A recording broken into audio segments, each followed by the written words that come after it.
emerged front and center, considering the disruption of maternal care services during the lockdown. And never has the indispensability of the private sector been so evident in complementing the government's healthcare effort.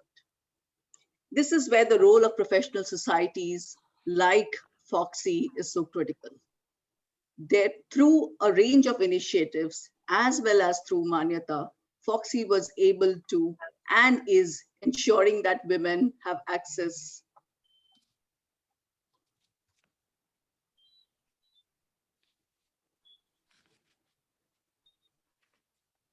Sorry for the disruption. And had access to quality maternal care in alignment with national and WHO standards. Played to its strengths, the private sector can be a powerful ally in India's aspiration to operate a universal healthcare system supported by an enabling financing policy and regulatory framework that shapes a competitive market for innovative goods and services. This strength must be tapped if we are to have robust healthcare mechanisms for women and children in our country. Going forward, collaborations will be the key, and public-private partnerships are increasingly being seen as important avenues for tackling healthcare challenges in the country.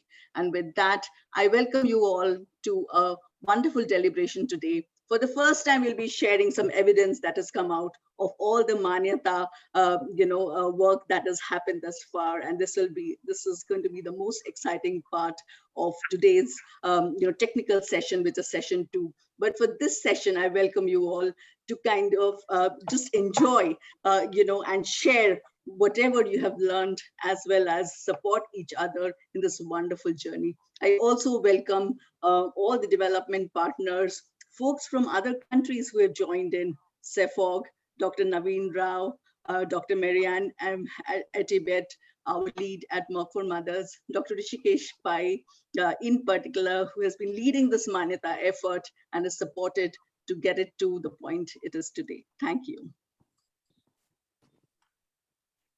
Thank you so much, Pompey, for the welcome address. I would like to now invite Dr. Marianne Etibet, the lead for Merck for Mothers. We really are privileged to have you amongst us all the way virtually from across the globe. Friends, Dr. Marianne Etibet has more than 2 decades of experience improving healthcare outcomes from underdeserved populations and transforming health care delivery at the front lines. Building on her experience as a physician, researcher, implementer, funder, and advocate across the public, private, and global developmental sectors, Dr. Etibet brings a diverse set of perspectives to the advancing healthcare equity all over the world. Privileged to have you, Dr. Etibet, and over to you.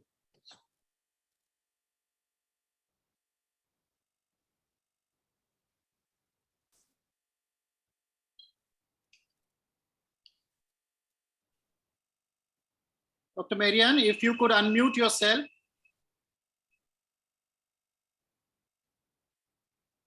We can't get the audio from you, unfortunately. We can't hear you.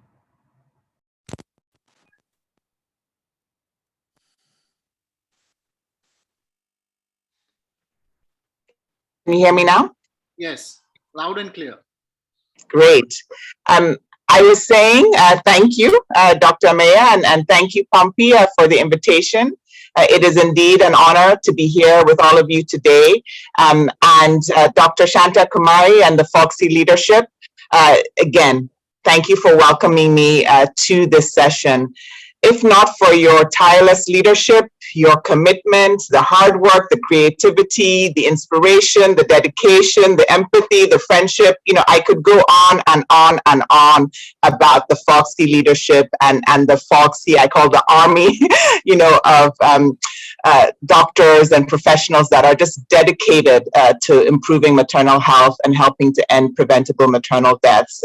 And what we are acknowledging and celebrating here today is really the effect and results of all of your work. So, Merck for Mothers had a vision, or has a vision, and that vision is that no woman should die while giving life. but we would not be able to make that vision a reality for the millions of women that our collaborators and partners touch without all of you. But unfortunately, as Pompey has mentioned, there's still work to do. Despite the significant progress India has made to reach the SDG targets, there are still too many women, dying from preventable complications of pregnancy and childbirth. And we still see significant inequalities, not just between countries, but in India, between states in India and within states. And so we really have to go that extra mile to make sure that the high quality care that the professional society members are providing are available to all women in India. And so I just want to emphasize that's why it's so important that through this collaboration, we're able to bring the power of the private sector and the power of the professional associations to this fight. I know in India, at least 50% of births in many states are happening in the local private sector. And the fact that Manyata has created this movement for quality, where quality is not just a piece of paper, it really is a movement. It's a mindset. It's an expectation. It's a norm. It's about respecting women, who are receiving care, and being able to see, just the milestones that Manyata has made in terms of certifying facilities, in terms of making sure, and hundreds of facilities, thousands of women are not able to receive quality of care, despite the significant challenges of the past year and a half with COVID. All of you were still working. And you were not only working in your facilities, you were augmenting government responses, and you were leveraging the capabilities and capacities that you had built through the Manyata program for broader good and for broader improvements in order to respond to the pandemic. So I just can't thank you enough, for all of that work that you have done. And I think when at Merck for Mothers, and Pompey, will attest to this, the Manyata initiative and the FOGSI leadership, really is this model that is informing and inspiring so many of our efforts across the globe. Merck for Mothers is committed, to your vision and to your work. And I'm just really looking forward to hearing more about the amazing milestones that you have achieved in the years that we have been working together. So thank you so much for the invitation. Thank you so much, Marianne, for conceptualizing the entire event today and the journey of Manyata. It's really very heartwarming to hear those words of encouragement from you. Up next, we have Dr. Naveen Rao, our chief guest. Dr. Rao has joined us again from across the globe. And for those who don't know Dr. Rao, even though he is a global figure in maternal health, Dr. Rao. Yeah. So, Rockefeller Foundation to work to ensure more equitable access to COVID-19 tests and vaccines, science-based tools, and data to fight the pandemic while strengthening public health systems to prevent future outbreaks. Dr. Rao is a well-known and well-looked up to leader across the globe in various public health endeavors that he has led and he has conceptualized. For us at Manyata, he was the person who was there at our birth, so we can never forget it, just like our patients never forget us all our life, because we are the ones who give them the most memorable gift of their child. So Dr. Naveen Rao, it's nice to have you. It's been some time, and I hope this little baby called Manyata that you gave us has grown now to larger spheres and larger roles. Over to you, Dr. Rao. So, namaste. I must say, I'm getting goosebumps. I've got a little tears in my eyes. You've really touched me. And it's true, we were there at the birth of Manyata, but like every child, is only as strong as the mother is. And for me, FOGSI is the mother that is giving the nutrition, that is giving the protection, that is. So if you were to draw the analogy out, giving birth was the easy part, but you've nurtured it to where it is now. I just want to make 3 points because I really do believe both Pompey and Marianne touched on the essence of what it means for mothers and where we are today. And I also see so many old friends. I mean, I could take names and it's just right now seeing wonderful, and I love to see the smiles, and I'm also seeing a lot of new friends. So I really appreciate, it means a lot to me. Just 3 points I want to make. Bring up and tease out a bit more of what Marianne said. 12% of the global maternal mortality is in India. And that is a shameful statistic, that we have 12% of the world's maternal mortality load out of India. So a significant improvement has happened, but there is still a long way to go. And COVID has set us back. So if anything, we need to redouble our efforts in this regard. The second point I want to make is no one sector can do this alone. Neither the government nor the public sector, which I include all the NGOs, nor the private sector individually can do it. We need to bring everyone together. So the second point is everyone needs to come together. And the third point I want to make is an organization like FOGSI can actually sit in the middle of that triangle and advocate and bring the government and bring the public sector and bring the private sector. You have the mandate, you have the committed membership, you have leaders, you're well respected, you're professionals, but also you have a heart. And I think that speaks loudly what you've achieved. And all I can say is more wind in your sails, more power to you. There's so much more to do. Don't stop now. As Marianne said, no woman should die giving life. So thank you for having me. Namaste.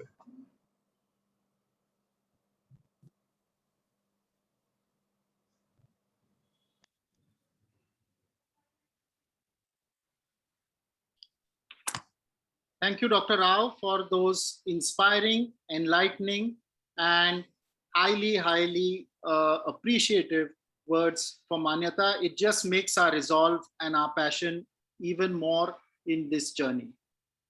Friends, up next we have now Dr. Shanta Kumari, the Honorable President of FOGSI. She's often called as Super Shanta, or she's called as Shri Shakti or Shri Power of FOGSI. Dr. Shanta Kumari is traveling today to Belgaum for the launch of the Heat Stable Carbetocin project and will be joining us later in the evening. But she sent us her video message. Friends, Dr. Shanta Kumari is the president of FOGSI at present. She was initially the vice president of FOGSI in 2013, the secretary of the prestigious ICOG, which is the academic wing of FOGSI, and she represents India very proudly at the FIGO and has newly been elected unopposed as its treasurer. But to her heart and to her resolve is the Violence Against Women project, which she has conceptualized, and she has infused this all over the world as the Dhira initiative. So can we have Dr. Shanta's video, please? Good evening, everyone. I would like to extend a warm welcome from FOGSI Team 2021-22 to each and every one of you for joining us today for this important program. Our theme this year is FOGSI for all always and Dhira, Stop Violence Against Women. FOGSI for all mothers to reduce maternal morbidity and mortality to reach the SDG goals. FOGSI for all women with Dhira to say no to violence against women. FOGSI for all FOGSians to practice with protocols and with dignity. Friends, the theme of today's event is something that is extremely crucial and close to my heart. The role of professional associations to improve the quality of maternal care to meet our maternal health goals. As healthcare providers, no one has seen the impact of COVID-19 as closely as we have for the past 1 year. We have faced a huge crisis. Unfortunately, we have even lost some of our members and families, members of some of our colleagues, friends. But in spite of this, we have seen that all of you have worked tirelessly, even putting your life to risk. This has only strengthened our commitment to build the health systems that are very strong, resilient, and which have the ability to emerge even stronger from such challenges. For the FOGSI community, it has reaffirmed our commitment to building a maternal care ecosystem which has got safety, respect, and quality. Quality is the mainstay of our organization. FOGSI believes that we need to work with quality in all aspects, be it the programs which we do, be it the commitment to the healthcare system, or rolling out any initiative from FOGSI. This will actually strive to integrate every program and initiative with the quality, and that will make it more stronger and make it more practical for people to also adapt. Now, one of the examples which I can see is the Manyata initiative. The only way we will be able to meet our maternal health goals is if we ensure that every mother in every corner of the country has access to high quality care and safety protocols. This is exactly the vision of FOGSI leadership, and with the Manyata initiative, we have harbored and brought this to life since its inception, which has been going on. I have to congratulate the FOGSI NPMU team, which has worked relentlessly, especially to see that there's a smooth transition to the digital model. They have adapted very well to the pandemic situation. Congratulations to FOGSI and FOGSians to keep the good work going on, to attain the best of women's health, which is our core to reach the SDG goals 2030. Thank you.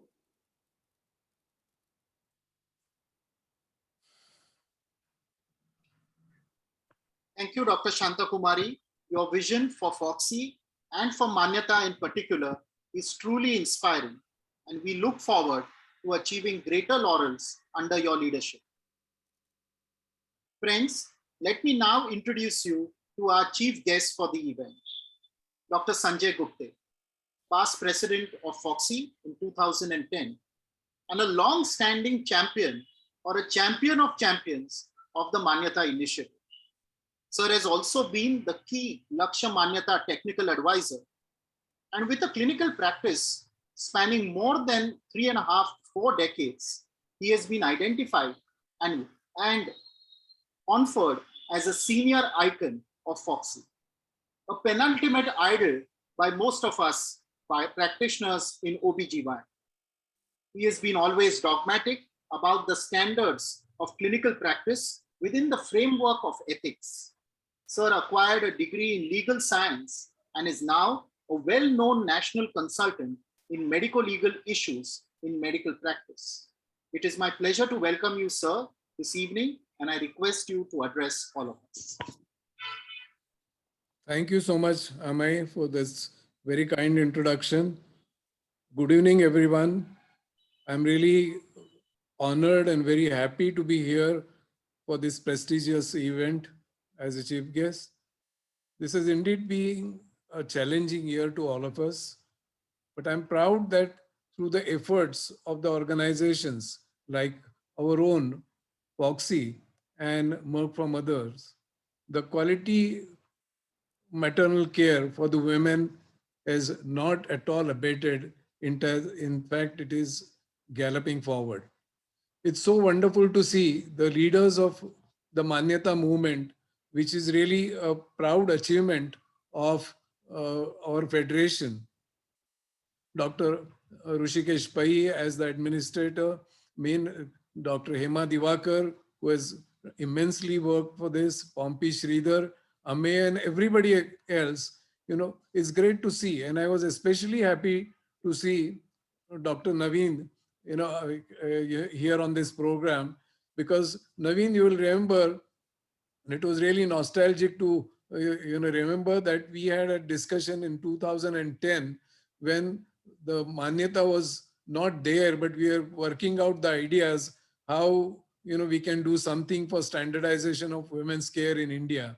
And with that discussion seed, gradually, as you mentioned, it has become not only a small tree, but a big, huge banyan tree reaching everywhere. And we are now reaching practically the various corners of our country. So, really kudos to all our members who have worked hard. created a team spirit, and so many of the partners of Manyata, I can't name everyone, but I think, and now with our present leadership, Dr. Shanta and later on Dr. Rushikesh himself taking over at FOGSI Present, I'm sure we are going to reach every hospital in our country, and we are going to standardize the practice for respectful maternity care, standard maternity care, and that is where the dream, as Dr. Naveen and also Dr. Marianne mentioned, that reducing the mortality to near zero is something that is what we want to achieve. And I'm sure with all the efforts we are going on, and events like this, where now we are going to learn more about what has been achieved, and more participation, more committed participation from our members, I think we'll definitely reach there. So thank you everyone for having me here as the chief guest for this program, and I'm looking forward to the deliberations today. Thank you so much, sir, for those encouraging words. Your words are always so valuable to us at Manyata.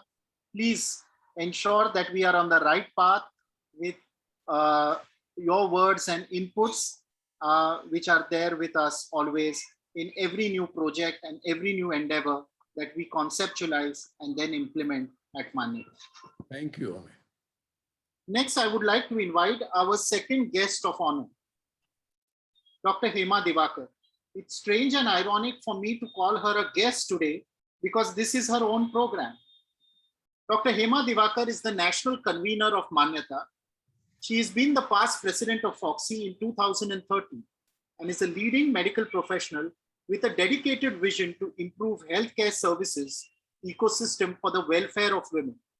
An accomplished specialist in the field of OBGYN, over the last 3 decades, she has been a game changer in healthcare and establishing new benchmarks and standards for women's healthcare. She is a technical expert with the Institute of Public Health, a Government of India initiative. Apart from being a FOGSI president in 2013, she has held significant national and international positions at FIGO in the past. Over to you, Dr. Hema Divakar.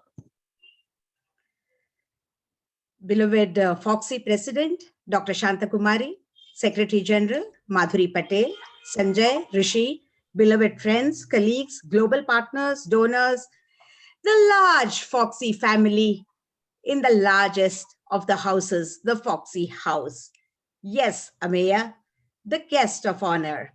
The guest in my own house is indeed an honor. Namaste, and thank you very much for that. Well, everybody speaks about COVID, which has taught us resilience.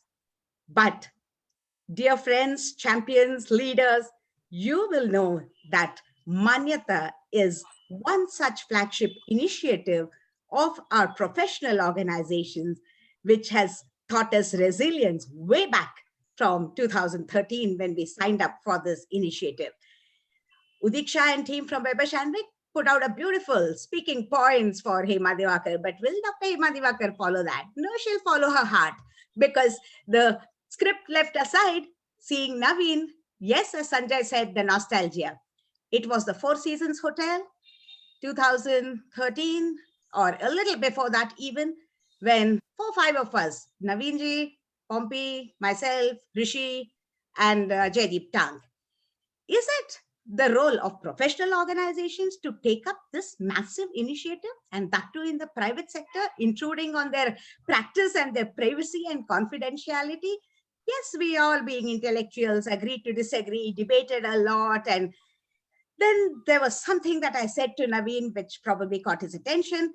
I said, Naveen, we are sitting in the Four Seasons Hotel. May it be any season, spring or summer or rain or whatever, may it be public sector, private sector, anywhere, we need to deliver the care that the women and girls of this country deserve. And we will go all out to do this, because there was discussion whether FOGSI should be a service provider, it's an academic share, etc., etc. And we're so happy that we've shattered the silos and have connected and collaborated with just about everybody who is present here, and we have moved forward. Then there was an invitation from him to me to New York UNGA. I didn't even know what, it all meant to be there on such a big forum. And in the panel discussion, the mic started passing from one of the panelists to the other. And usually in these big world forums, there's everything which is meticulously planned.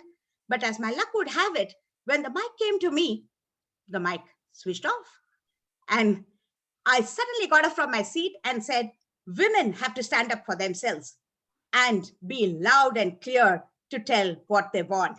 And that was the most tweeted in the session called Business as Unusual. And that in itself was inspiring. And that's when I heard from Naveen about the Africa project of Mama Angels. And when I came back to India, even on the flight, the thoughts that crossed my mind was that we have 30 million deliveries. So we have to have at least 1 million Mama Angels, the skilled providers in our country. And the artist in me resolved that day that we will go all out to create these 1 million healthcare providers. And there were many within our own organization who blessed us, some of whom who criticized us, some of whom supported us, some who went on as feet on street soldiers, the leadership, the champions, but each one of them who worked and made this a Manyata movement, put their heart and soul in it, and everybody, every beneficiary of this recognized what value it holds to them and to us. So reaching every girl, every woman, right across this great country, delivering quality care with respect, dignity, and safety became our greatest mission.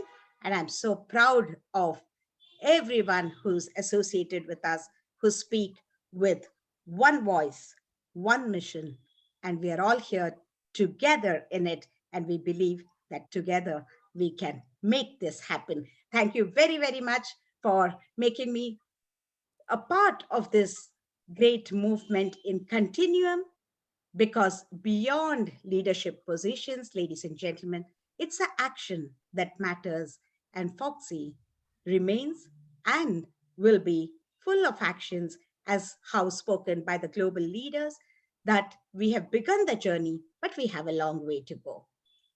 Thank you very much. Thank you, Hema ma'am, for those words from the heart, filled with warmth, filled with passion, and filled with commitment. We at Manyata are truly privileged to have you here and take us forward in this movement, which will do a great job in improving quality care in the women of our country. Friends, the atmosphere outside is rainy. The monsoons are soothing our soul, but we have a surprise for you this evening. I'm delighted to announce a surprise performance. Please join me in welcoming Ms. Sunita Bhuyan, a violinist and HR professional on wellness, leadership, and change interventions through the medium of music.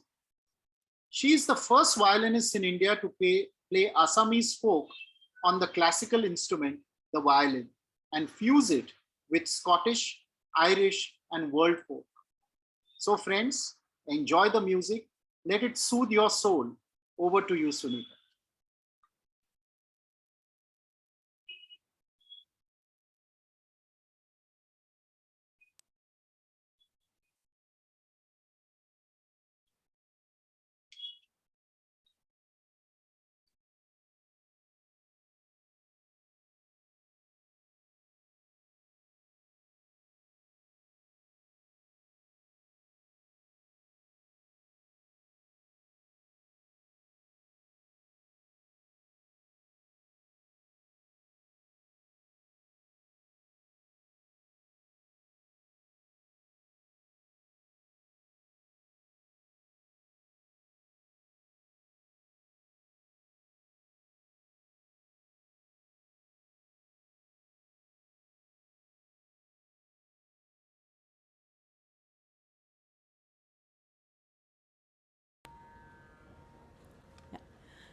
A very good evening to all of you.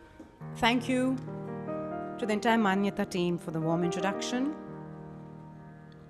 And it's a blessing, a privilege, and a pleasure to contribute musically towards this wonderful, meaningful, powerful, life-changing initiative for better healthcare for mothers. And it's been more than 3 years since I performed for FOGSI's event. And then, of course, the first ever introduction with MSD for Mothers in Delhi. So thanks to entire team of Pompey, Udiksha, Dr. Jaydeep.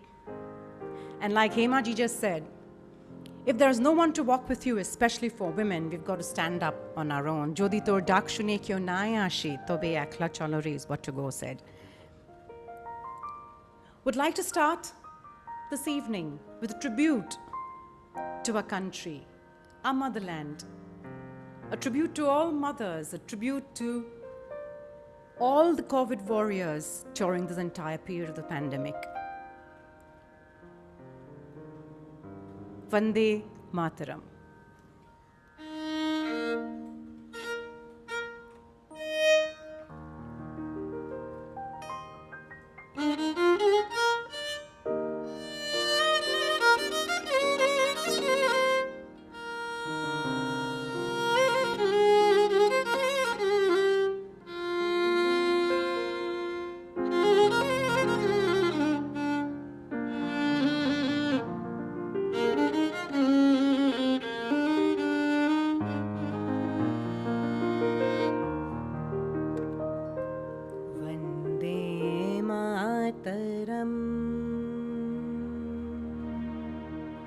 Vande Mataram.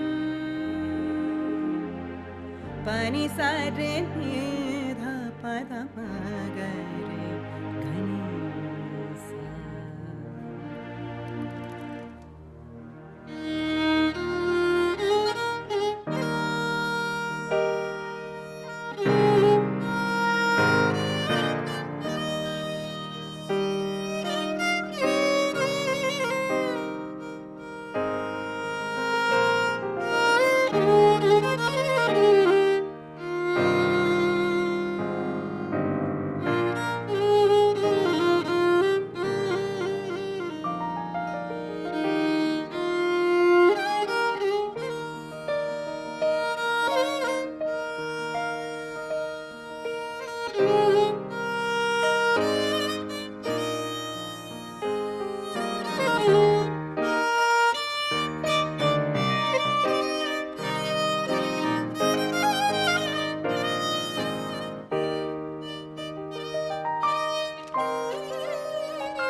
That was a tribute to India, starting with Vande Mataram, and a quick tour of a few regions of India and their folk music via Bharat Darshan. When Udiksha and I were discussing, and she shared with me the beautiful short film about Manyata, and asked Sunita, could you compose and play something around the theme? And I remembered a piece of lyrics that someone had shared with me a few years back. And I tried to put it together towards the theme, the ethos of this event, towards care for maternal health. It is not a complete piece, it is from the heart. And today, it's a coincidence that I am here in Delhi streaming very close to the, I think, Weber Shandwick office. And this song talks about how we've got to take care of mothers so that they can hold and embrace the newborns to be more healthier and more stronger. I have with me on the keys Ranajit Bhuiya, a Western classical pianist, and I'm an Indian classical violinist, but it's the intent of coming together, like I saw, people from different parts of the world, with different backgrounds, coming together towards the cause of better health, equal societies, violence against women. So it's about the intent of coming together. Language is not a barrier. And like they say, love is universal, humanity is universal, music is universal too. Scale, please. मकसद एक है, इरादा भी नेक है. You just got one goal and one intent. मकसद एक है, इरादा भी नेक है. आओ मिलके हाथ बढ़ाए, हर माँ को स्वस्थ बनाए. मकसद एक है, इरादा भी नेक है. आओ मिलके हाथ बढ़ाए, हर माँ को स्वस्थ रखें. मन को भी स्वस्थ रखेंगे, तन को भी स्वस्थ रखेंगे. खुशियाँ हम सब बताएंगे. We've got to keep our minds and our bodies healthy for all mothers to be, for all new mothers. Stand up for mothers to be with little more empathy. Stand up for mothers to be with little more empathy. Let's make them stronger to hold newborns to be. Stand up for mothers to be with little more empathy. Let's make them stronger to hold newborns to be. मकसद एक है, इरादा भी नेक है. आओ मिलके हाथ बिताए, हर माँ को स्वस्थ रखे. मकसद एक है, इरादा भी नेक है.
Stand up for mothers to be with a little more empathy. Let's make them stronger to hold newborns to be. Stand up for mothers to be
फायदा भी नेक है, आओ मिलके हाथ बढ़ाए, हर माँ को स्वस्थ रखे।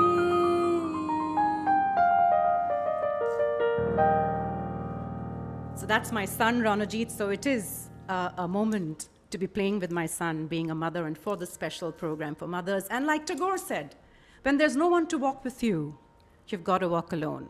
Jodi tor dakshunike na ashe tobe ekla cholo re, tobe ekla cholo, ekla cholo, ekla cholo, ekla cholo re, jodi tor dakshunike na ashe tobe ekla cholo re. To end it on a happy note, some Scottish reels with a bit of Assamese folk. That's the last piece for all of you this evening. 1, 2, 3, 4.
Thank you. Thank you. Thank you to all at Manyata. Thank you to all at FOGSI, MSD for Mothers, for Weber Shandwick, for this wonderful initiative, and for inviting us to share our music with you on this special day and special occasion. Namaskar. Thank you, Sunita ji. Thank you, Ranajit, for that splendid, superb, stunning performance. Thank you. Thank I you. think it is just proved once again that music is the greatest motivator for all. With this, I would now like to invite Dr. Rishikesh Pai, the Chief Administrator of the FOGSI Manyata project. Dr. Pai is one of the best IVF doctors in India. He has a vast experience of close to 4 decades and has performed thousands of cases in the field of infertility and especially IVF. Dr. Pai is the founder and director of the Bloom IVF Group and is the president-elect of FOGSI and the director of corporate affairs of the International Federation of Fertility Societies. He has been awarded with the esteemed fellowship of the Royal College of OBGYN London, UK. And in his lifetime, for his meritorious work, he has received more than 45 plus awards for his contribution and his pioneering work in infertility treatment and gynecology. But besides that, Dr. Pai is a motivated individual, a dynamic personality for whom maternal well-being and quality care in the field of not just OBGYN, but in health is something that he lives and sleeps about Manyata. And that's why we call him the pulse of Manyata. It's indeed a privilege to have Dr. Pai with us today. Over to you, sir. The stage is yours. Thank you, Amaya. Good evening, everybody. Of course, as you know, I am Dr. Rishikesh Pai. I'm the administrator of the FOGSI Manyata project and president-elect of the Federation. First of all, I must say that that was a lovely rendition by Sunita. And I would like to, it's very important to recognize people because, they are the ones who really form the project. So please bear with me. I'd like to welcome President Dr. Shanta Kumari, our chief guest, the respected, we all respect him a lot in FOGSI, Dr. Sanjay Gupte, and our guest of honor, Dr. Navin Rao, whom I had the privilege of meeting when we first launched Manyata in 2017, when my better half, Dr. Ishma Pai, was the president of Manyata, and of course, my classmate and my very close and dear friend, Dr. Hema Devakar, our new Secretary General of the Federation, Madhuri Patel, Dr. Mary Ann Atibet, who is an inspiration for us from the Merck family, Angela Chowdhury from Swasthi, Dr. Pushpa Chowdhury, who is a new entrant. We know her all, but from the WHO now. Ashbar Gayuma, friend from UNICEF. Fardausi Begum, our Suffolk president. Catherine Semaru from the Ariadne Labs, who works with us very closely now. Dr. Pandora Hartman from Japaigo. Tammy Tayo from Merck again. And of course, my dear friend, she's really one of the, I would say, sino-atrial nodes of the Manyata project, Ms. Pompi Sridhar. And, I must introduce to you our new ICOG chair, Uday Thanawala, who is there. Dr. Bulbul Sood, who is our friend. Besides being from Japaigo, she is a real friend, true friend of FOGSI. Our vice presidents, you must know that they are Bipin Pandit, Kavita Bapat, Archana Verma, Faisal Luis, and Basab, who are there in the audience there. Past presidents, during Rishma's tenure, Manyata was launched. Jaideep further did. Nandita consolidated it, and Alpesh, our immediate past president, spread it. And I would also consider Narendra Malhotra, who is also our CSE champion, and Madam Chandrawati ji, who is also there. Our administrators, Jaideep Tang, I can't forget, he's the immediate past Secretary General, Subarna, Parikshit, Niranjan, and other partners. My colleagues from the MPMU. Amaya is my right-hand man, Samita, Jasmine, and Pallavi, without whom it will not be possible. And most important, the 1400 Manyata champions. And there are a lot of other doctors in the audience, like Dr. Leela Vyas, Preeti Kumar, Sadhna Gupta, Suchita, Shrotri, Rahul Mane, Sheila Mane, Anita Sabalwa, Suranjan and Dinesh from Japaigo, Milinsha, Kunal Pise, and not to forget the Weber Shanvik team. So all of them are there, and I would like to really acknowledge all of you for the strengthening and the moving forward of the Manyata project. I have been given a job today. I'm here to share a heartfelt thought with all of you. The novel coronavirus has brought the world to a standstill, really, like never before in recent memory. But if there's one thing that ought to inspire confidence, it is the knowledge that whatever changes the pandemic may bring to the world, the hard work of our doctors, nurses, and others who support them in this battle continues. Every day, these doctors are not only tirelessly trying to help the most vulnerable across the country, but are also giving it their all. While doing this, they are cutting themselves off from their families and loved ones. These warriors are risking their lives and limbs to keep us safe. I've spoken to a lot of my peers and I've heard stories of how the maternity clinics and hospitals constantly consulted and engaged with their patients in hospital premises, conducted deliveries, took in last-minute cases, even at the peak of the pandemic, just to ensure that the women had access to safe and high-quality maternity care. These are testing times. Our nurses and support staff from the Manyata community have gone beyond their call of duty to provide compassionate care to these expecting mothers. While there are many stories of bravery, courage, and empathy, there are also unheard stories of sacrifices made by our friends, our doctors, our colleagues, and their families. My heart really goes out to all of them. And I would like you to join me to salute these great people.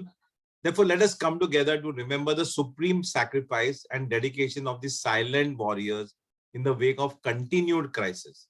Let us salute all the doctors, frontline workers, medical staff, and healthcare practitioners who are putting up first and are redefining hope and helping us live through this unforeseen change. To mark our tribute, we have a short video which is dedicated to this COVID-19 warriors. Can I have the video, please?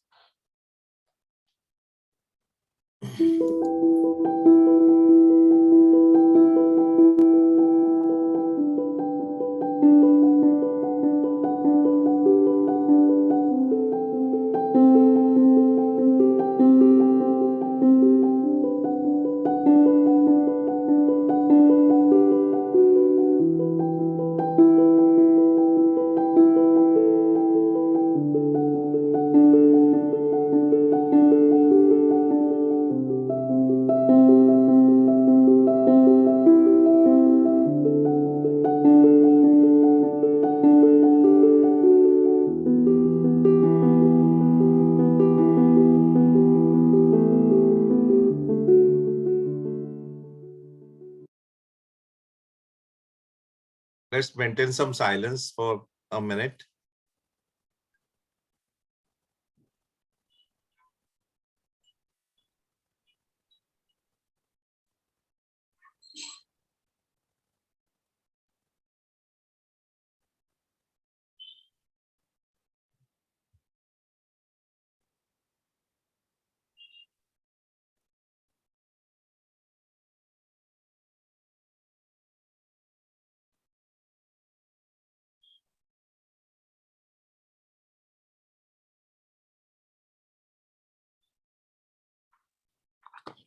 Thank you, Dr. Pai. Indeed, it was touching for all of us and a befitting ode to our frontline workers. Moving ahead, I would like to invite Dr. Hema Divakar to take us through the journey of Manyata so far. A journey full of learnings, challenges, milestones, and resilience to provide respectful maternal care for every mother of India. So let us hear through Hema ma'am's eyes and Hema ma'am's heart, and through her melodious and inspiring voice, what she sees and what she has learned from this movement of Manyata. Thank you again, Ameya. And I must place on records that a couple of years back, when Pompey brought in Sunita Bhuyar in Delhi, when the Merck for Mothers and the USAIDs signed up a partnership, and we were all involved in that mega event. Right from the first time that I heard her, the same melody was ringing. And when we discussed with Weber Shandwick, they said, should we bring in a magician? Should we bring in a motivational speaker? I said, we should bring in the same musician who also casts magical spells and who is also very motivating with whatever she renders. So thank you again, Sunita, on behalf of the FOGSI family as well. In the interest of time, I'll be very, very brief because my very dear friend and colleague, Dr. Pai, has mentioned almost every name. And to that, please add another 40,000 names from the FOGSI and also a couple of thousands of names from all our partners. And that will complete the whole list of what Rishi has left unfinished. So the extraordinary Manyata journey. What is that extra there beyond the ordinary? Well, as we have said before, it is the heart and the soul and the commitment and the dedication which is extra, because this could not have been a project just with signing up of the contracts or fulfilling the deliverables. It is much beyond that. It is because each one who is involved in this feels for whatever we are doing, and it's a time and effort well invested. Well, before 2017, it got signed up in 2013 during my year of presidency, but it was in an incubation period.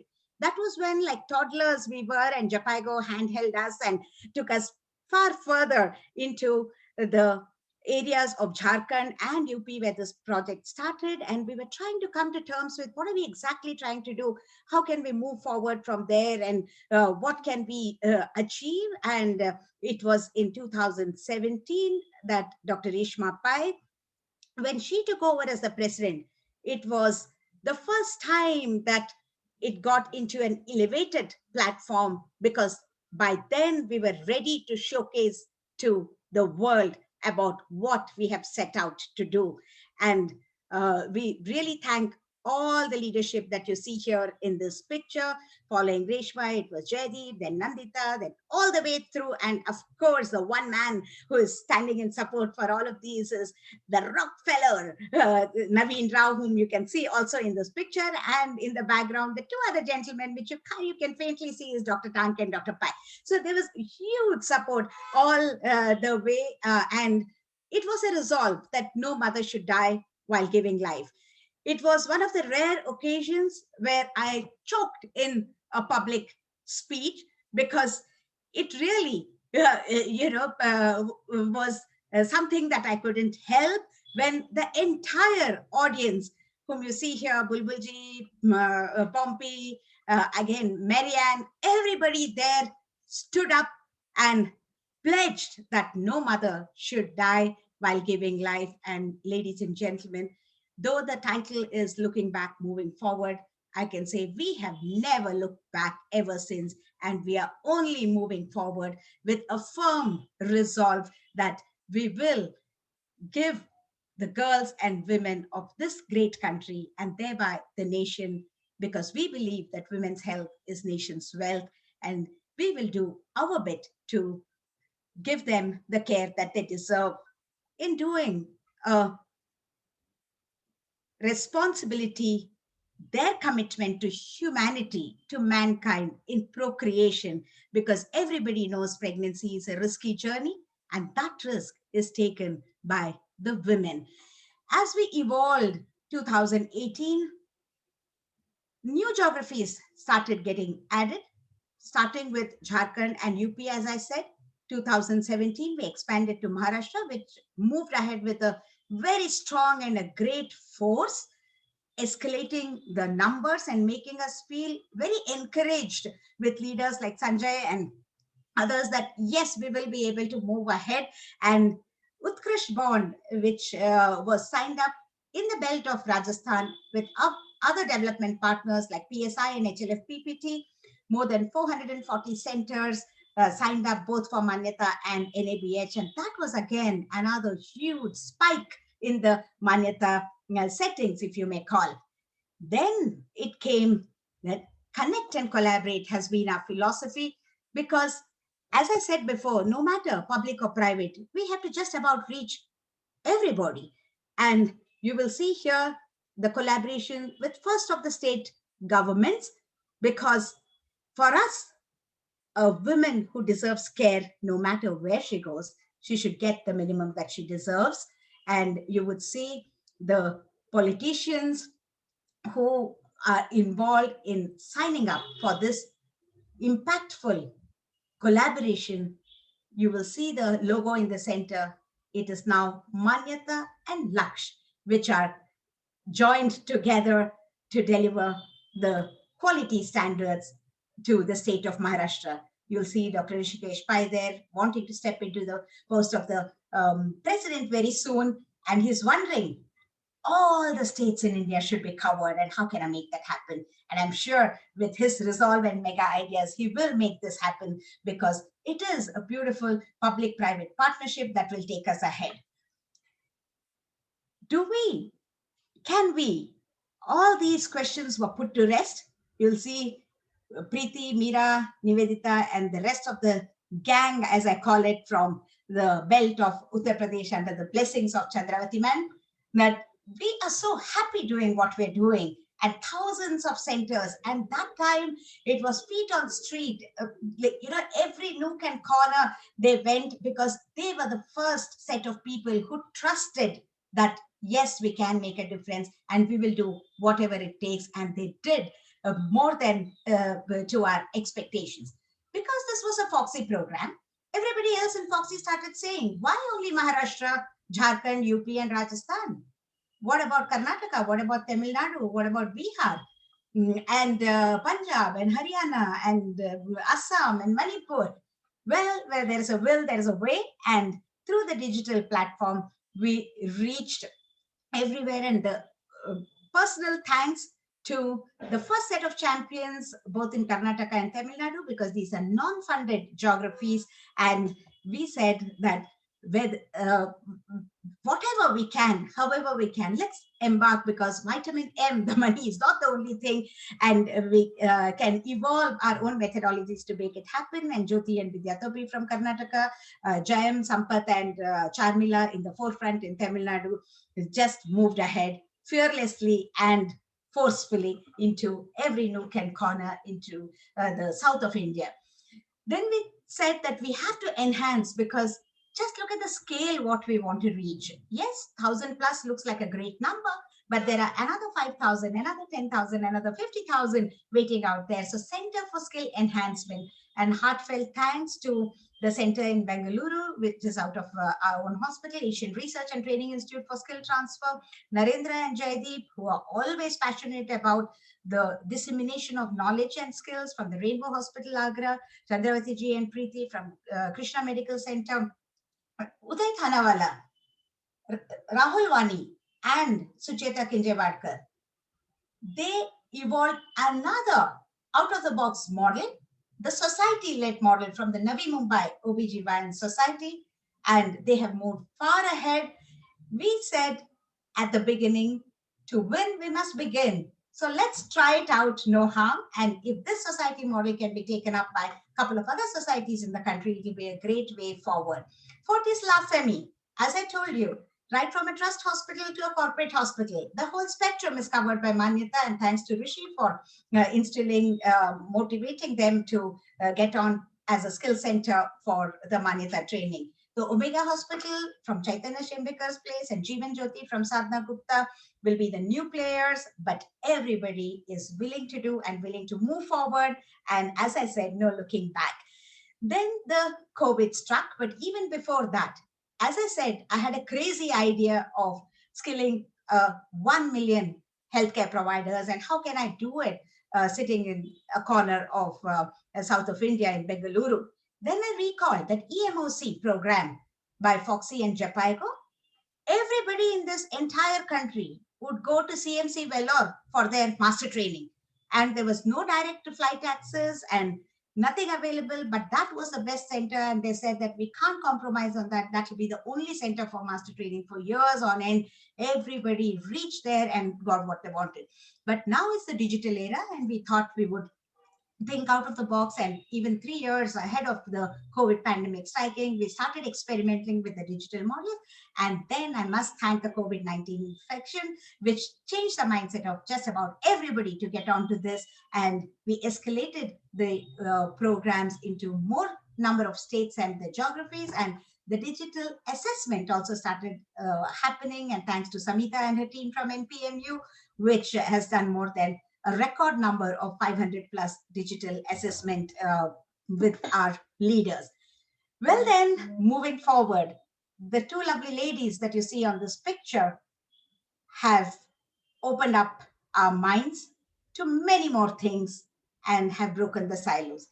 Expanding to reach more states, and you'll see many arrows there everywhere. Partnership for sustainability. Well, there are many partners. The long string of names that Rishi mentioned, the Japaigo, HLFPPT, PSI, Swasti, PwC, the Ariadne Labs, Pharmaxis, Satwa, then the Rajiv Gandhi University, the HSSC, the NABH, the Eco India, together for her. Yes, we are all in it together for her. And Weber Shandwick, which has created this big web where all of us are involved and engulfed to move the needle forward. And Marianne, right from the start, she has had so much trust in us, and she said you could do it and just keep moving forward. Here is our FOGSI leadership. Initially, when this slide was placed, it showed everybody's designation as the previous years. And in my mind, I wanted to purposely leave it as such because, dear friends in FOGSI, the leadership or the positions do not matter. It is the motivation, it's the intent, and it's the wantingness to do our bit that matters. Well, this has been placed well in position. On to the right, you can see all the present office bearers. and Shanta Kumari, who has made it to the FIGO. You'll see the picture here. All of us, Jayam, Charmila, Krishnendu, the whole gang, if I may call it again, in FIGO demonstrating the Manyata standards. And for the first 10 minutes, when nobody spoke up in the audience, we were thinking, what is wrong? Because we're asking them some questions. We wanted to make it interactive. And then we realized within a minute that nobody understood the language. They did not know English. And there was one champion from the audience who said, hey, I can understand a little bit of English, but I can speak Spanish and Portugal, and I'm ready to translate. So where there is a will, there is a way, and we made it happen. Yes, it is the language also, which is a barrier in our country, because the Manyata lead assessors, including of Leela Vyas from Rajasthan, whose support we have had for the Utkrish project as well. It is the Hindi batch, is the Marathi batch, is the Kannada batch, is the Tamil batch. So in various languages we disseminate, and we are proud of that. And to the left, you can see the background work. Silently and consistently, the team ably supporting this at every turn of the event. Every challenge that we have faced has been tackled with us together, with Rishikesh and Ameya and the NPMU team, with Samita leading it, Pallavi and Jasmine ably supporting it. What more could we have asked for? So do remember that it is a continuum, because we have a long way to go, and SDG 3 goals has been often talked about, and the Manyata reforms and the universality of care, because our vision is to reach everybody. And I'm quite sure that we will be able to deliver this. In fact, years ago, I had made the press statement saying Manyata is not just a promise of quality care. It is a reality. It is FOGSI's approval, recognizing those who consistently deliver quality care during pregnancy and childbirth. And thank you for making this happen. All our leaders, our champions, our centers of skill enhancement, the ones who have been certified into the Manyata accreditation, trusting that this would really add value and make a difference. And of course, Pompey, Marianne, Naveen, and all our partners who have patiently held our journey only moving forward, and we can only look back with a lot of pride and satisfaction. Thank you very, very much for your kind attention, and keep the movement on and stay with us always. Thank you so much.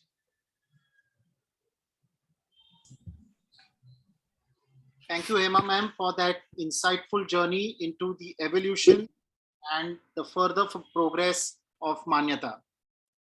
Next up, we have the always exciting Manyata Award ceremony. We call it the Oscars of Manyata. The success of this initiative is driven and sustained by the massive support system comprising of our doctors, champions, and program teams. And we at Manyata want to wholeheartedly thank them.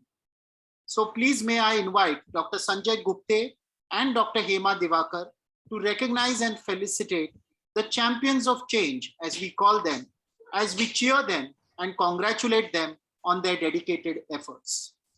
First, we have the set of awards, which is called as the torch bearers, our newly installed FOGSI leadership, who will take the mantle forward, and it goes to Dr. Shanta Kumari, President FOGSI, Dr. Madhuri Patel, Secretary General FOGSI, Dr. Alpesh Gandhi, immediate past President FOGSI, and Dr. Rishikesh Pai, President-elect FOGSI.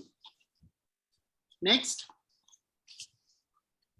we have the 5 vice presidents, Dr. Archana Verma, Dr. Basab Mukherjee, Dr. Bipin Pandit, Dr. Fessy Lewis, and Dr. Kavita Bapat, all vice presidents spreading the reach of Manyata in their zones all over the country. And then we have the third set of torchbearers, the admin officials, namely Dr. Suvarna Khadilkar, the Deputy Secretary General, Dr. Parikshit Tank, the Treasurer, Dr. Niranjan Chavan, the Joint Treasurer, and Dr. Aruna Suman, the Joint Secretary. I request Dr. Sanjay Gupte to please felicitate them and say a few words about these torchbearers. It's a great pleasure for me to be here and felicitate these wonderful people, starting from our President Shanta Kumari and of course Rishikesh Pai, Alpesh Gandhi, Suvarna Kadilkar, and our Secretary General Madhuri Patel. I think the FOGSI is going to take Manyata to further heights, and with all the vice presidents, again, I will not name every single one, but they're all great workers, and I think the Manyata is going to go further, reach further, and we will reach. I think idea should be now the government, like Maharashtra government, is with us, and I implore all these office bearers to take it to every state, even through the government, and it will become a national movement, not only of FOGSI, but of the nation itself. So congratulations to all of you for being there and taking this torch forward. Thank you so much, sir. Over to you, Samita. Yeah, thank you so much, sir, for your kind words of appreciation. With this, we move to the next round of awards. And for this, I would like to invite Dr. Kavita Bapat, and we will be now recognizing and felicitating the champions of change. Dr. Kavita Bapat has over 4 decades of experience in OPS and Gynac. She is the director of One Center for Gynecological Excellence in Indore. She is well known for one-day hysterectomy as a specialist, also the president of Indore Menopause Society, vice president of AMPOG, and has held key positions in the past as well. The current award category is called the FOGSI Manyata Stars, and this is for our very own stars for always, being there with us as our guiding light and always creating new pathways for us to succeed and move forward. And the award goes to Dr. Hema Divakar, who is the Manyata National Convener and the backbone of the entire effort. Dr. Rishikesh Pai sir, always there for solving any problem that we have. And Dr. Amaya Purandare sir, who's the Deputy Administrator of FOGSI Manyata as well. Thank you. Request Dr. Sanjay. We request Dr. Kavita Bapat ma'am to please felicitate them. Thank you so much. I'm really honored, truly honored to be felicitating some of the, I think, the fiercest champions of the quality care of Manyata. Really, you are too good. Really, I am privileged to do this thing. Really, I am really blessed. As the word Manyata means like everybody is manya kar rahe hai sab, you are the award-winning people, and this award is basically the acknowledgement and the celebration of the hard work which you people do all the time. And really, I am thankful for this, to do this thing. And this, you are the person who moved the needle to the quality care at one place to another. And heartiest congratulations for the achievement. Thank you so much. Thank you so much, Kavita ma'am. Thank you. We move on to the next set of awards, and this is a special set of awards called as the Trailblazers. This goes to incredible leaders of FOGSI for their selfless dedication and always going above and beyond for the cause of women and maternal health. And the names are Dr. Sanjay Gupte, past President FOGSI 2010, the Lakshya Manyata Technical Advisor, Dr. Rishma Pai, past President FOGSI 2017, Dr. Jaideep Malhotra, past President FOGSI 2018, Dr. Nandita Palshetkar, past President FOGSI 2019, Dr. Alpesh Gandhi, past President FOGSI 2020, and Dr. Jaideep Tang, past Secretary General FOGSI 2018 to 2021. I request Dr. Kavita Bapat to please speak a few words and congratulate the awardees. I think I already congratulated, and it's really my proud and privilege once again to congratulate all of them. Basically, the leadership is so much high with all those people. I tell you, they are really the leaders that demands the progressive learning and does not have the set of the rules. So they are the people who are leaders, and they are making things with all their integrity, commitment, creativity, and crisis management. Really, I congratulate once again each and everyone. Thank you so much. Thank you so much, Kavita ma'am, for honoring the Trailblazers of Manyata. With this, we conclude the first session, but we are going to have a short break. Just as music is a motivator, so is the movie. We are going to have a small movie in the short break. Sit quietly, enjoy, and focus on the movement of Manyata. Let it stir your soul and warm your heart. This movie will be followed by a panel discussion on the role of professional organizations in complementing the government's efforts to meet maternal health sustainable developmental goals. You will hear from esteemed members of WHO, UNICEF, SAFOG, MSD for Mothers, Adrian Labs, and Japaigo. The session is going to be moderated by Dr. Angela Chaudhary, who is a partner and a member of the governing body at Catalyst Foundation and Swasti. She has close to 20 years of experience in public health in India and even internationally. From evaluation of several countries' national HIV programs to research to capacity building and knowledge management, she works tirelessly and closely with governments, civil society, community groups, and corporates. We will have Angela taking the lead after the break, but till then, enjoy the movement of Manyata through this highly inciting and entertaining movie. Can we have the movie, please?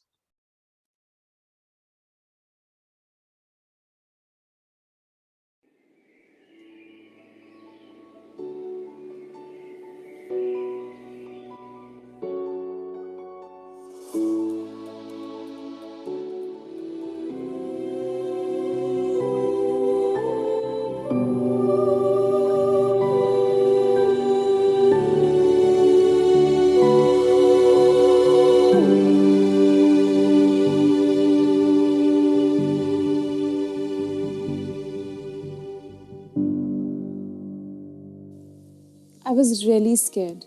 When the pain started, we went to the hospital. I was so afraid, I thought I may never see the face of my child. But seeing the doctors, the nurses, the support staff, I knew I was safe. Ensuring such success stories all over India has not been easy. A pioneering vision of the Government of India, quality maternal care for all, is slowly but surely becoming a reality, thanks to robust public and private collaboration models to benchmark maternal care. With approximately 50% of deliveries happening in private hospitals, the private sector has a strong role to play in augmenting the government's capacity to improve maternal healthcare outcomes. Manyata, a FOGSI initiative, is one such successful model of quality maternal care developed for the private sector. A quality certification, Manyata is based on WHO clinical guidelines adapted for local private providers in India by FOGSI. The initiative is focused on imparting state-of-the-art training to healthcare workers along with digital technology, which has been a turning point in our journey towards quality care. Virtual platforms are used to serve women wherever they choose to seek care. The COVID-19 pandemic may have presented many challenges, but it has also fueled quality culture in India, with Manyata now poised to reach every woman in all corners of the country. Every mother deserves the best health care during her delivery. And this has been possible only through the protocols followed by the Manyata clinics.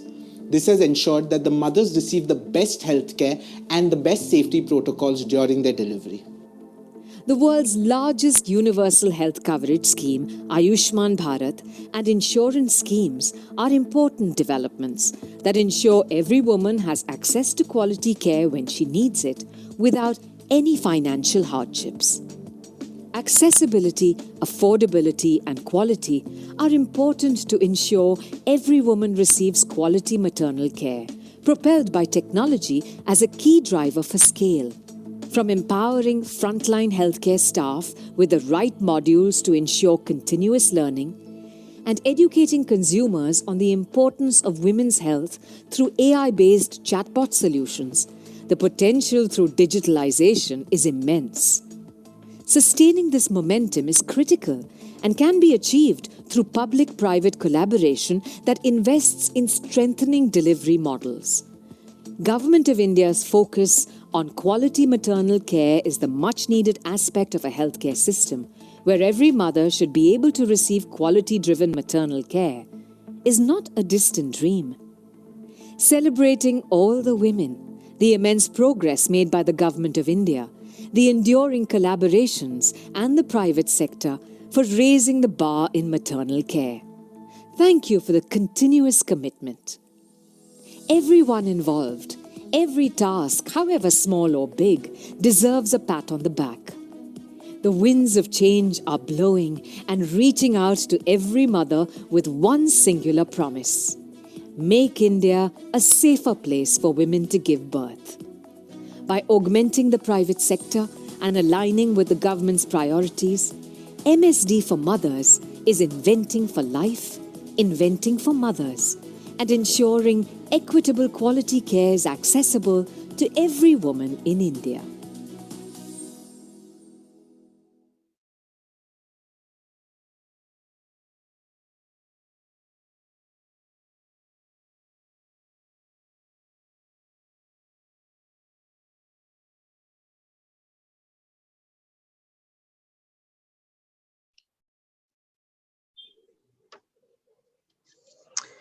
Good evening, Namaskar, and welcome to the panel on the role of professional associations in what promises to be a fascinating 90 minutes. I know that you were promised a 10-minute break, but we've gone over time and I'll try to make it up. So you get a break a little later on. But really, don't go away, because this panel has been carefully curated to give you as much of a 360-degree viewpoint from this eminent panel. I'd like to invite Pompey, who has the vision for this session and overall Manyata, of course, and it's only befitting for her to set the context of this panel. Over to you, Pompey. Thank you, Angela, and welcome everyone. In line with our theme for today's event and what we have all gathered to discuss today, this session will be a scientific panel focusing on the role of professional associations in meeting maternal health SDGs. It is my pleasure to introduce to you Mark Allen, who will be opening the session for us and will be talking to us about how health systems play a crucial role in the development and resilience for a country. Mark is the Director of Strategic Partnerships and Global Programs at Merck for Mothers. He is responsible for managing strategic partners across the program portfolio, as well as oversight on initiatives, global programming, including Merck for Mothers digital portfolio. Welcome, Mark. Great. Excuse me. Thank you, Pompey. And I appreciate the invitation. And it's nice to see some very familiar faces. Hopefully soon in person again, as I know that we're all eager to get back to some sense of normalcy. But when Poppy invited me to just provide some brief context or some framing remarks just around the importance of the context of Manyata and professional associations really juxtaposed against resilient health systems, to which I think COVID-19 has demonstrated an even greater need. If you look back in terms of the past year and a half, COVID has really contributed probably around between $10 trillion and $16 trillion of economic productivity loss. I think it's a great example of just a fraction of that investment had gone into health systems globally. We would have seen a much more rapid response in terms of being more prepared for COVID-19.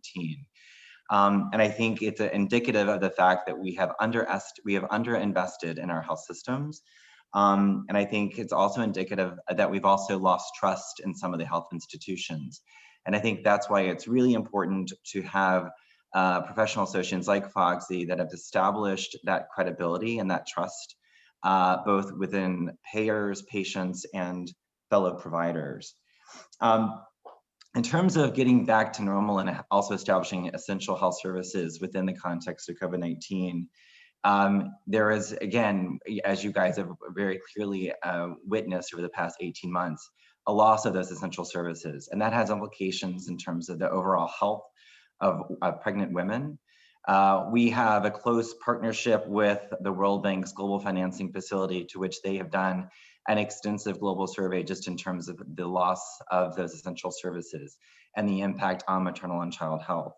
And it's no surprise to find that those primary care visits where children are not getting the routine vaccinations, where women are not getting access to family planning and contributing to unwanted pregnancies, as well as unfortunate increase in mortality and morbidity in terms of maternal health. So it's really essential and really important that we do focus on moving forward and how we learn from the pandemic and really establish these resilient health systems. And I think a few points that come to top of mind from my perspective, I think one is on the technology side, and I was just watching that video looking at some of the digital health. And I think if there is one silver lining with COVID-19, it was sort of the acceleration of using technology and being more comfortable with technology to help connect patients to providers into the health system. And I know Manyata is going on that same journey, looking at how technology can help address some of those gaps, as well as bring people closer to some of the patients and help improve that trust. And so I welcome, the continued evolution and innovation that Manyata is displaying in terms of that technology. And then I also just wanted to go back to that word in terms of trust as well. If you look at the pandemic in its current form and fashion, there's also a lot of mistrust and misinformation out there that's contributing to vaccine hesitancy and to other unfortunate misinformation that's casting doubt in terms of healthcare and health systems. And I do think established professional associations like Manyata, where quality is really paramount, is to help establish and reaffirm that relationship and that contract with the patient and the provider. And I'm really excited to see that the conversation moving forward in that context around how do we move forward in terms of investing in our health systems and building that resiliency. And I think the professional association that FOGSI has demonstrated through the Manyata platform is a great example of how you guys have maintained that trust and built that resiliency, and will continue to build that resiliency as we emerge out of the COVID pandemic. So with that, Pompey, I'll turn it back over to you, but really appreciate everyone's attention and your convening today on a very important topic. Thanks, Mark, for joining us, perhaps quite early for you, and providing your words of wisdom to our participants. The setting of this panel is really the Sustainable Development Goals and what is the role of professional associations such as FOGSI and others to meet maternal health sustainable goals. So I'm not going to assume that everybody knows what sustainable goal is. So humor me for about a minute while I sort of brush through what the sustainable goal is really about. And then we jump right into the panel. The 17 Sustainable Development Goals, and SDGs as they're commonly called, are humanity's most ambitious plans for a better world. 2015, about 200 countries set these 17 goals, and some of you are probably part of that. So there's a lot of maramari and fight to see which goals get prominence. If you remember, the MDGs were a lot less in numbers, and everyone put their agendas forward. Obviously, what goals will make a better world? And finally, we landed on 17, and they're to be achieved by 2030. They provide a worldwide guidance for addressing the global challenges facing all of us, the whole world. It's about better protecting the natural foundations of our life and our planet everywhere and for everyone, and preserving people's opportunities to live in dignity and prosperity across generations. The 17 goals cover all three areas of sustainable development: ecological, economic, and social. But the 17 SDGs, and if you see on this presentation, are by no means in boxes. They're fairly integrated, with the recognition that action in one area will affect the outcomes in others. And that development must balance social, economic, and environmental sustainability. And look where we are, right in the middle of a global pandemic because of ecological and social disturbances. The countries have committed, the 193 countries who've signed up to it, have committed to prioritize progress for those who are left furthest behind. The SDGs are designed to end poverty, hunger, AIDS, discrimination against women and girls, And earlier, Dr. Shanta Kumari was talking about ending violence against women. The most significant for all of us, and a lot of us here have prefixes of doctors, is obviously SDG 3 on good health and well-being for all. But what does it mean in our context? Maternal mortality was picked as one of the many indicators that is of prime importance here. Maternal mortality doesn't just affect India, but it's a global burden. Unfortunately, in this one case, India is right up top, and it's so preventable and not with high cost at all. The number of neonatal deaths in India is also the highest in the world at about 500,000 in 2019. And most of these deaths were also preventable with provision of an access to quality care during delivery and care at birth. India's achievements in the reduction of this in recent years can be considered a success story, as it has declined quite a bit, around 15.8% annually since 2016. And in the last year, we've have an impressive 77% reduction. This achievement hasn't gotten unnoticed, but it is just not enough.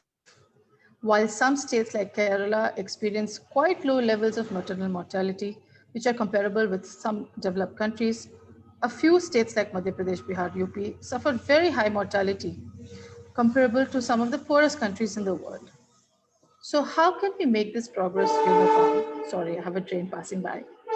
How can we make this progress uniform across the country, and what contribution can professional associations make in achieving these maternal health outcomes? So this is what the context is, and I'm going to just start off the panel. The first question would be, what are the influencing roles that professional associations can play towards the maternal health SDG? And first up, we have Dr. Pushpa Chaudhary, who's a team leader RMNCHA from WHO India. Can we have a slide, please?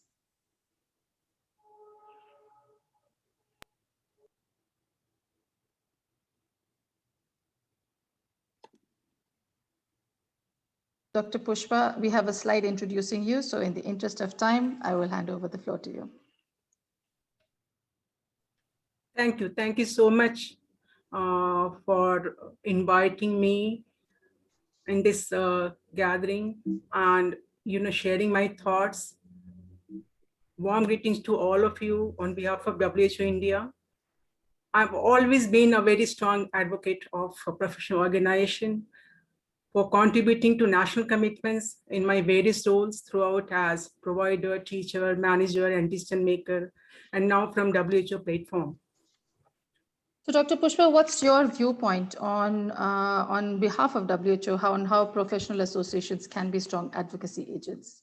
Yeah, they can be very strong influencer and a catalyst for positive changes, as their strength lies in the huge network of their members who can influence not just as service provider, but as academicians, program managers, researchers, as well as technical and public health experts, both in public sector and private sector, from central to the district, city, and community level, when you include all those providers that you relate in your day-to-day work.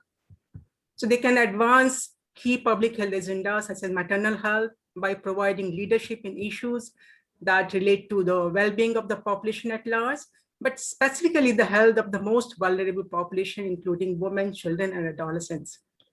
They can bring together key stakeholders using their credibility and convening power, engage with the government on a regular basis, and offer mutual beneficial partnerships.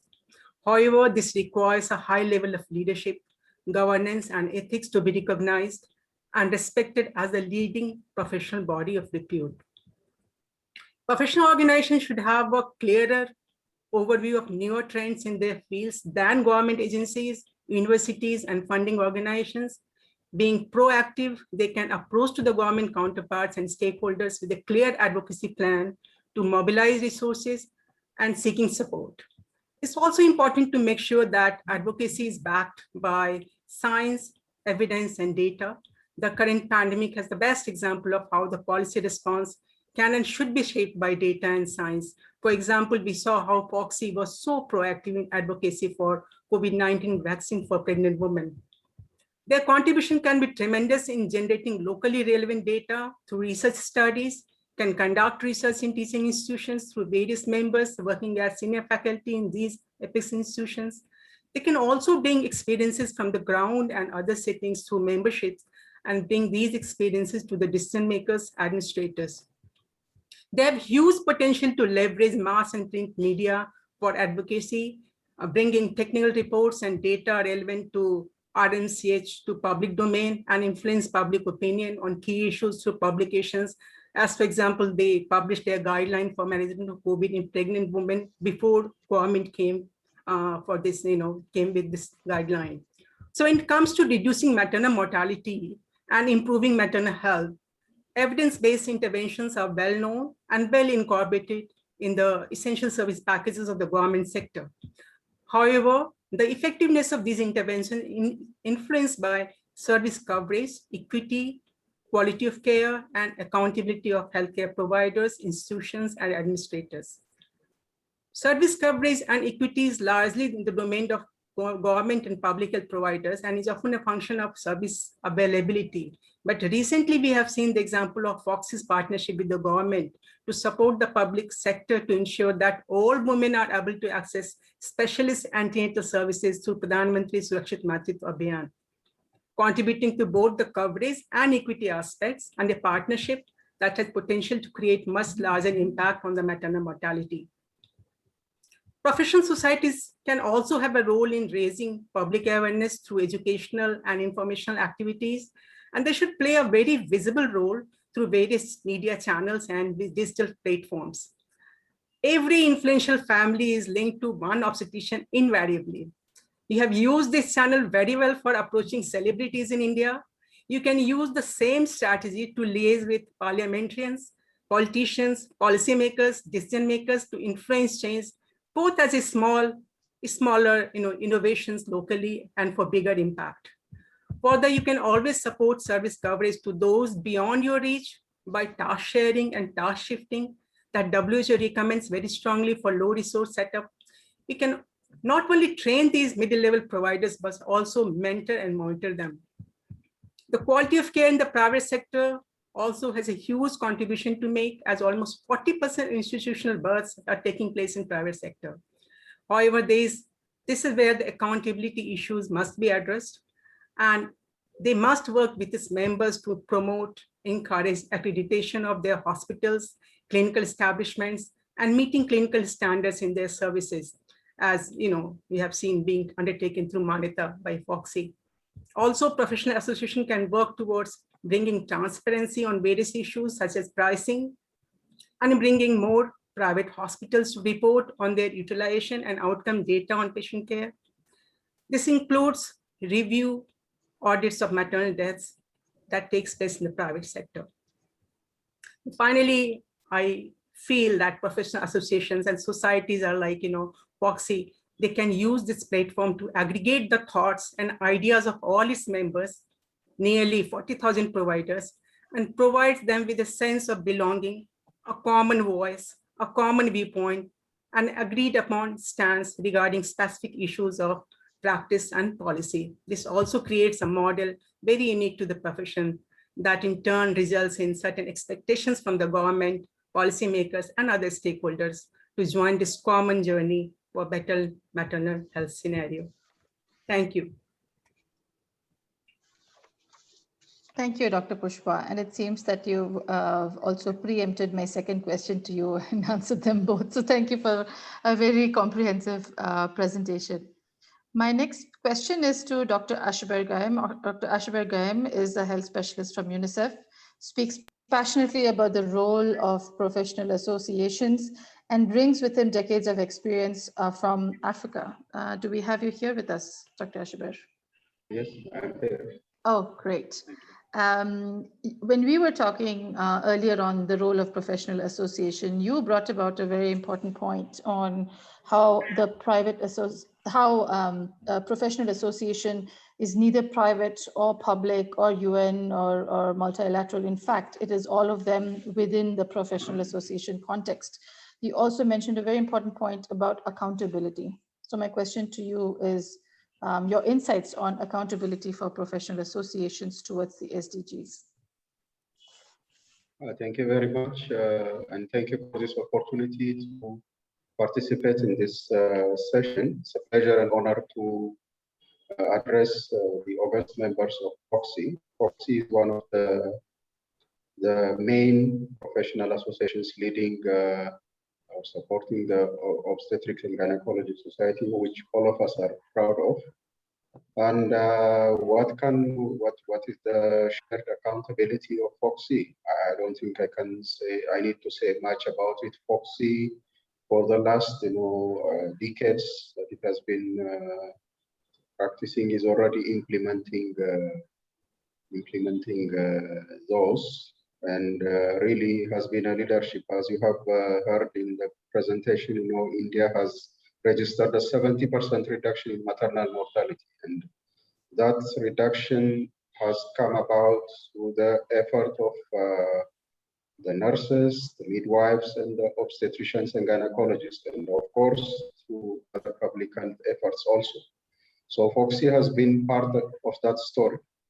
And of course, we do have a high rate of neonatal mortality and maternal mortality in India, which is mentioned, but we have to know that that is on a rapid decline. That is on a rapid decline. That is registered on a yearly basis, and really want to first recognize the contribution of FOGSI. Professional associations, as you all know, have soft power. They don't have what we call hard power, meaning like ministry or like UN agencies or something. They don't have a clear outlined, domains which they can act on.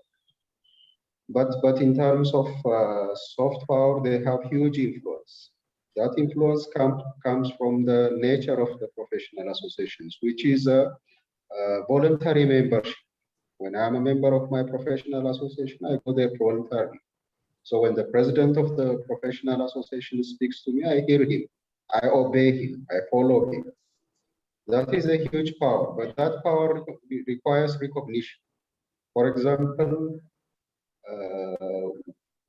for us, we have a certain challenge in terms of newborn mortality. There are very simple public goods that are already available to implement newborn mortality. One is breastfeeding. Look at the gap. We are now approaching in India a 90% institutional delivery rate. Our breastfeeding rate is around 40%. And we do NFHS every time, it's not changing. And who is best positioned to initiate early breastfeeding and sustain it? It's the obstetrician, the midwife, and so on. So we do have that soft power, but advocacy by FOGSI would really help. And how does that come about? Where do the obstetricians come out of? Medical schools. Who is the professor? He is the FOGSI member, So that could be influenced through that. Early cord cramping, which is a simple procedure. Delayed cord cramping, like 1 minute to 3 minutes, it is recommended. That is within the profession. Kangaroo mother care. Now why are our newborns dying? About 1 million newborns go into what we call special newborn care units across India. About 100,000 die, and many of them are premature babies. We have a solution. That's the kangaroo mother care. Okay, it's not,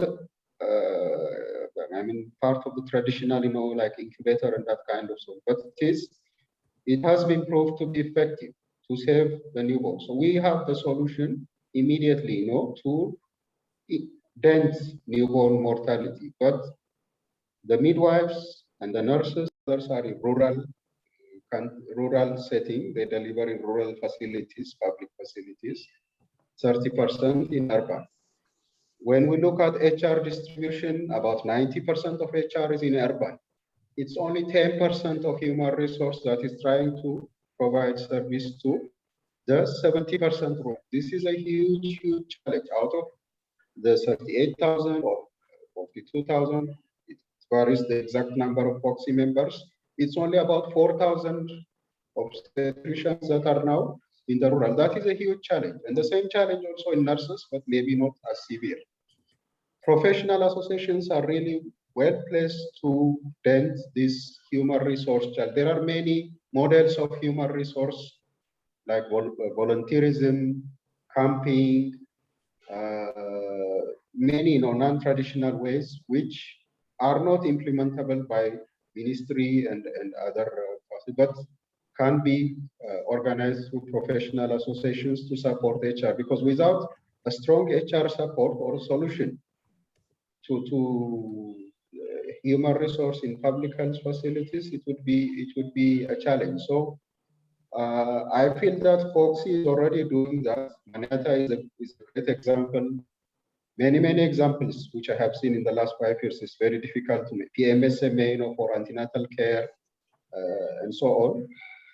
It's already ongoing. It's just strengthening that and using effectively the soft power. Dr. Pushpa has already mentioned it, the soft power of professional associations to advocate for public good and to ensure that across all the levels of the profession, from training up to service delivery. That's what I want to say, but I would like to say that FOGSI is already implementing it.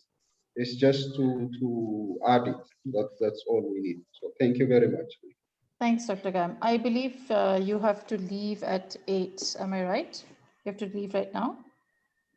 Could you give us a 30-second of your experiences from the African region before you leave?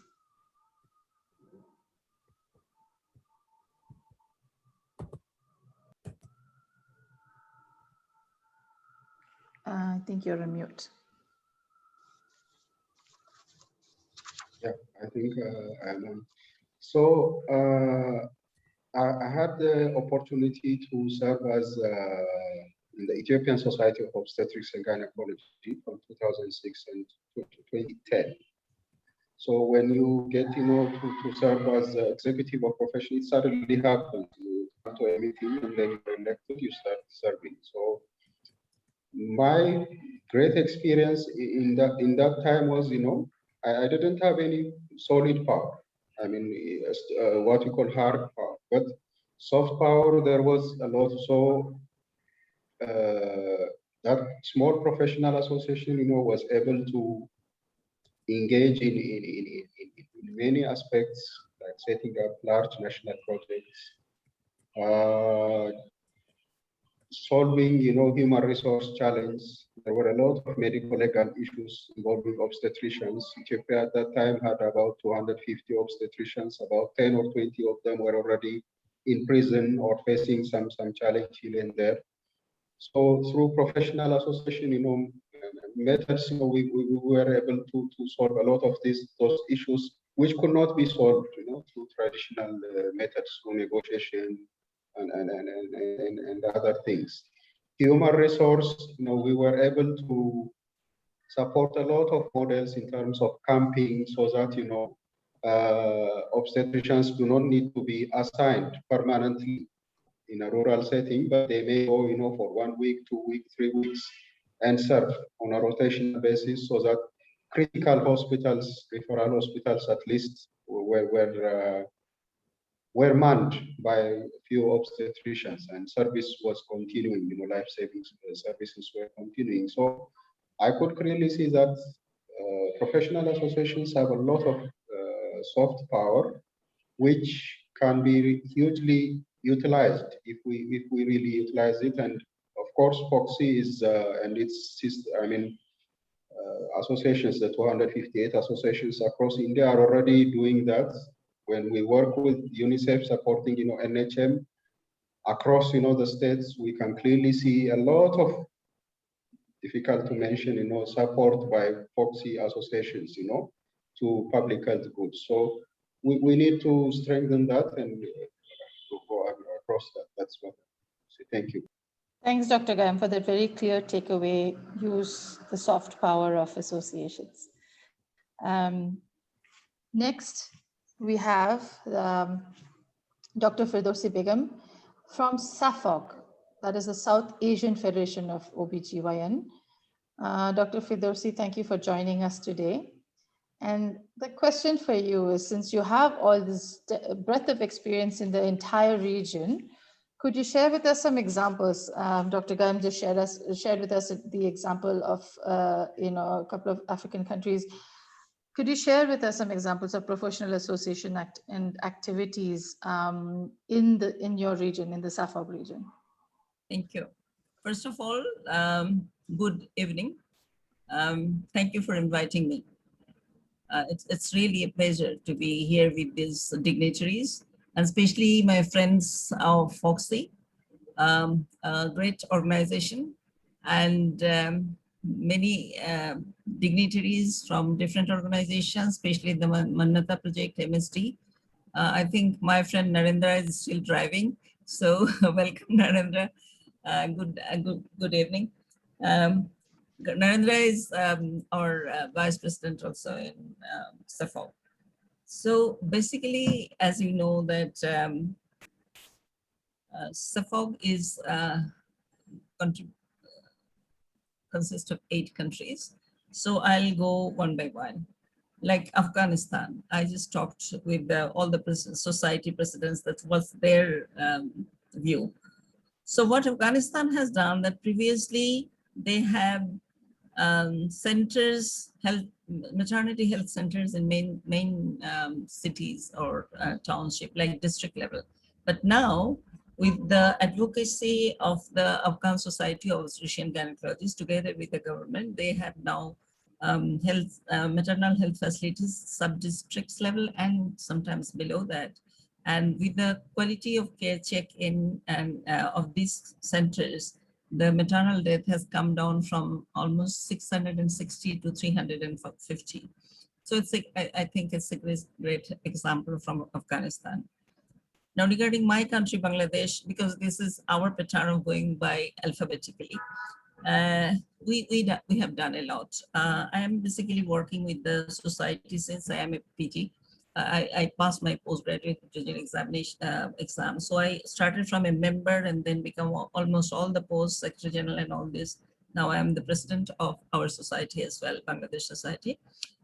So we have started with emergency obstetric care, and the society has done it and done so much advocacy that the whole funding and the project came to the our society as early as 1994, when I was a very, very young person. And that's my avenue to learn what is public health and how to work for the community.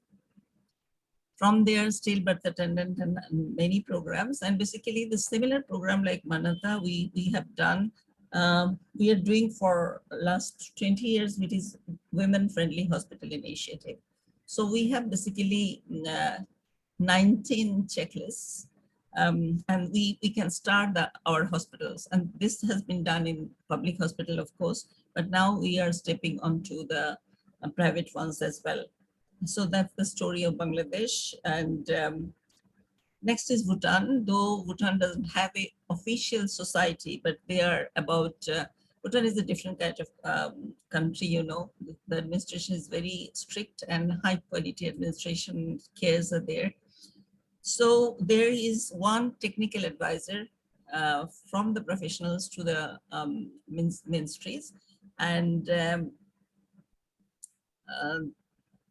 whenever any issues come, the Bhutanese government consult almost all the senior obstetricians, and when the training and other issues come to the field service, all the specialty OBGYN, I think they are now 22 highly qualified obstetricians in that country, and they have very good project on cervical cancer screening. I think one of the best in this region, regarding the immunization coverage, as well as HPV DNA testing and pap smear. Next, India. You have heard about India, but one of the things which has recently come from India, and as I have discussed with the present and past presidents, is the HDU ICU system of India, which has been recently introduced. And it is, I think it's a must for now for any Indian Medical College to be open or running. So they must have a HD ICU, and that has basically reduced the maternal mortality rate quite sharply. And this is an achievement. And this was the brainchild of the FOGSI, and that has been taken up very well with the government. Next, Maldives. I could not directly contact the president of the president, or the Maldives has the same situation like Bhutan, because they don't have a formal society. They are just forming. They have a registration of the society, but not yet the whole society is at place. But as I talked with the senior obstetricians there, the government involves them very much, and they also advocate government whenever they feel like. And as we know, Maldives has so many islands, and they have their special kind of situation, but still the society is doing well, and the maternal mortality rate of Maldives is quite praisable. Next, Pakistan. As I have talked with several leaders of Pakistan SOGP, Society of Obstetrics and Gynecology, they have basically a few committees like RMNCH committees, and previously they had NCMNH committees through which they have advocated the government, and the government has taken many support from the society to implement these activities. And previously there was some gap with the government, but now the government has come up, as well as the society is working their best to help, including the quality of care issues. And I think all of us know that Sri Lanka is the leader of the region, because in many aspects, I think the most important is the literacy of the women. So not only the women, the literacy of the country as a whole, and the commitment of the people, they are leading. So what Sri Lanka has basically stepped much higher up. Their maternal mortality rate is quite low, and the MPDSF there has been established for a long time. And that's an example, because the people from the region goes to Sri Lanka to see their situation. And what I have learned today from talking to the president, the current president, that Sri Lanka is stepping up from MPDSR to the confidential inquiry of the maternal death. So I think that's one of the biggest steps which the one from the region they are taking up. So that's our region, and we have a variety of situation in different countries: the physical, the geographical, the economic, social. But as a whole, we are progressing, and we are proud as a South Asian Federation to talk among us and learning from each other. Thanks all for giving me this opportunity. Thank you for ending on a very high note in terms of the progress in the region, Dr. Firdausi.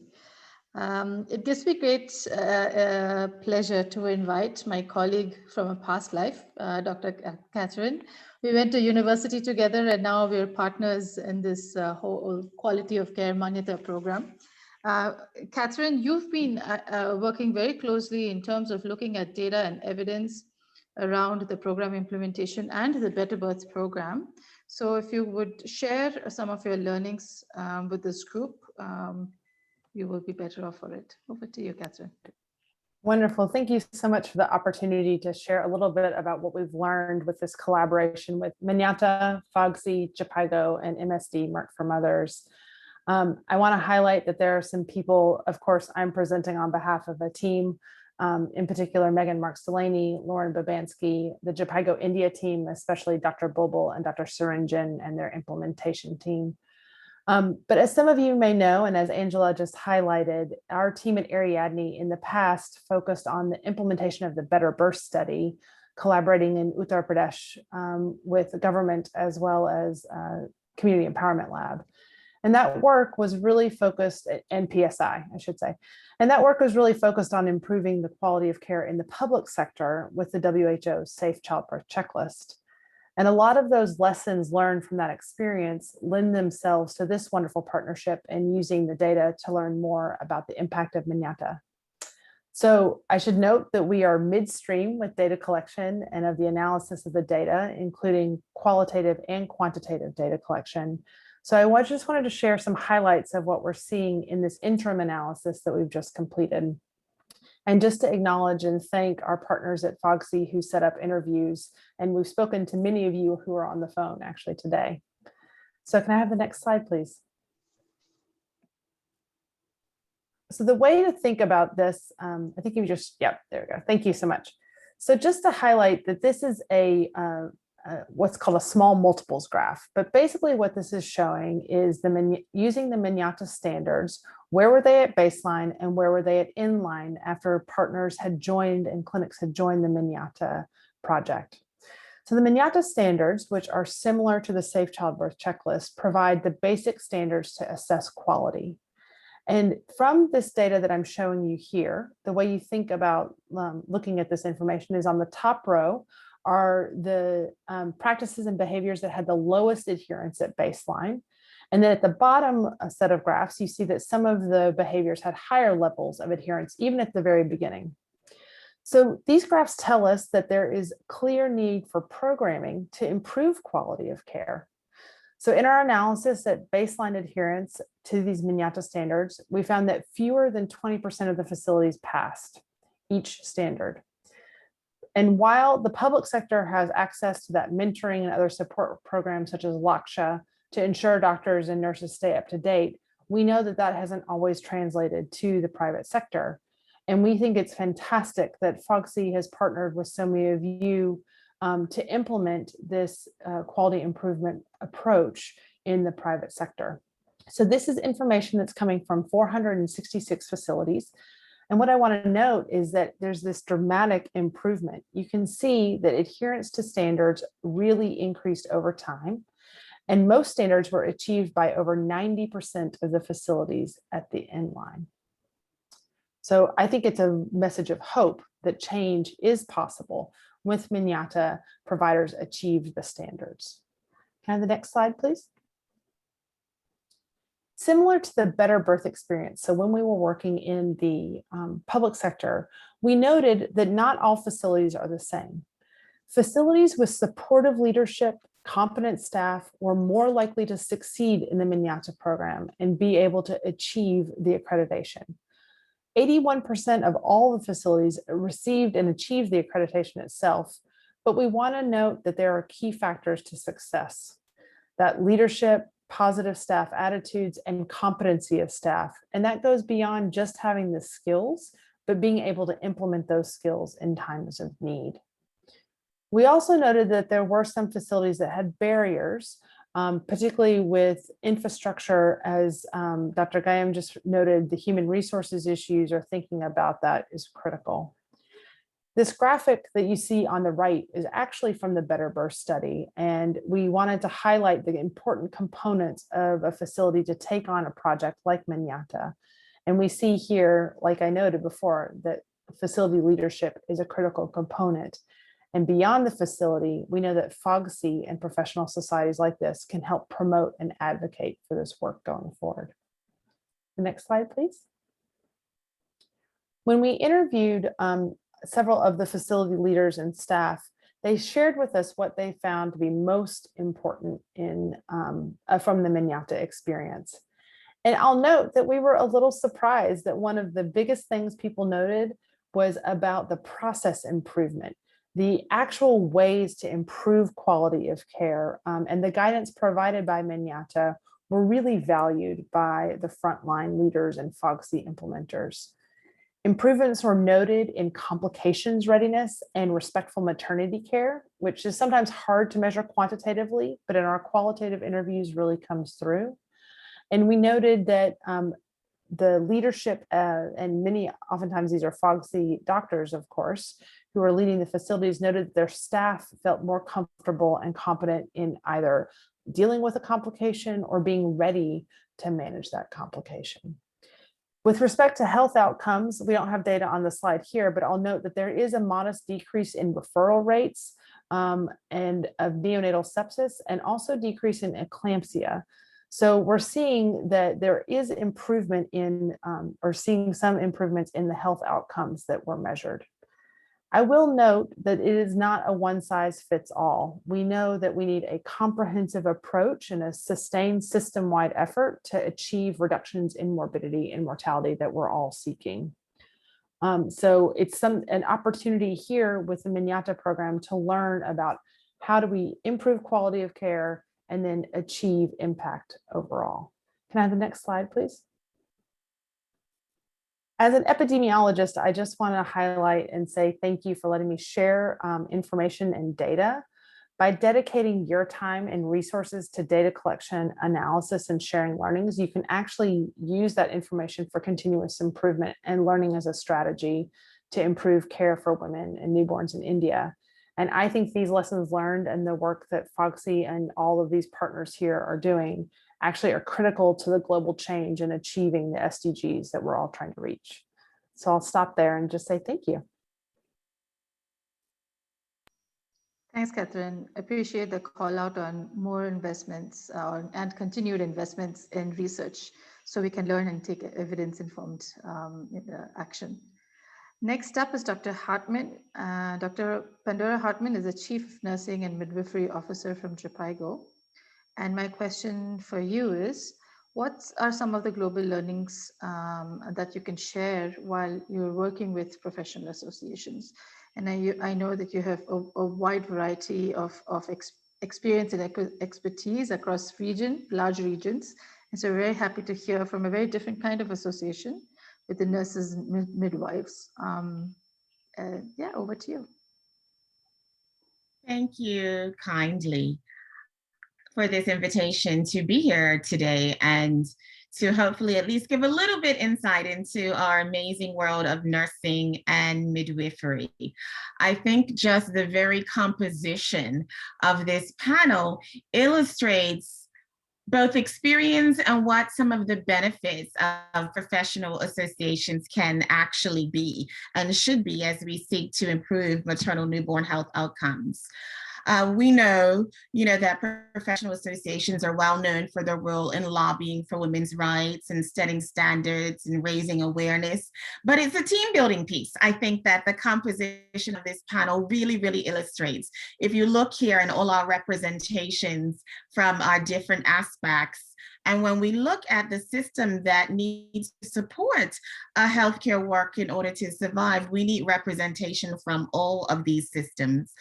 Midwifery associations and nursing associations and our councils, it's sometimes been described as the web. It's the web that holds all of us together. Many times you'll hear about education, right? There's loads and loads that's going on in educational programs. But when we think about education, it's actually the small snippet of what is at the life course continuum of a health professional. And so that's where when we look at associations and the large global learnings, that is the next 20, 30, 40 years as we hope to retain health workers into the system. Now, acknowledging the challenges, right? We saw the ode to the COVID warriors. We understand the realities of what it means to have a woman bleed out in front of you, and not able to do anything about it. That helplessness, that sense of hopelessness that I think at some point every maternal healthcare provider is going to experience. But this is where I look at associations as also another kind of a benefit to retaining our health workers and the membership.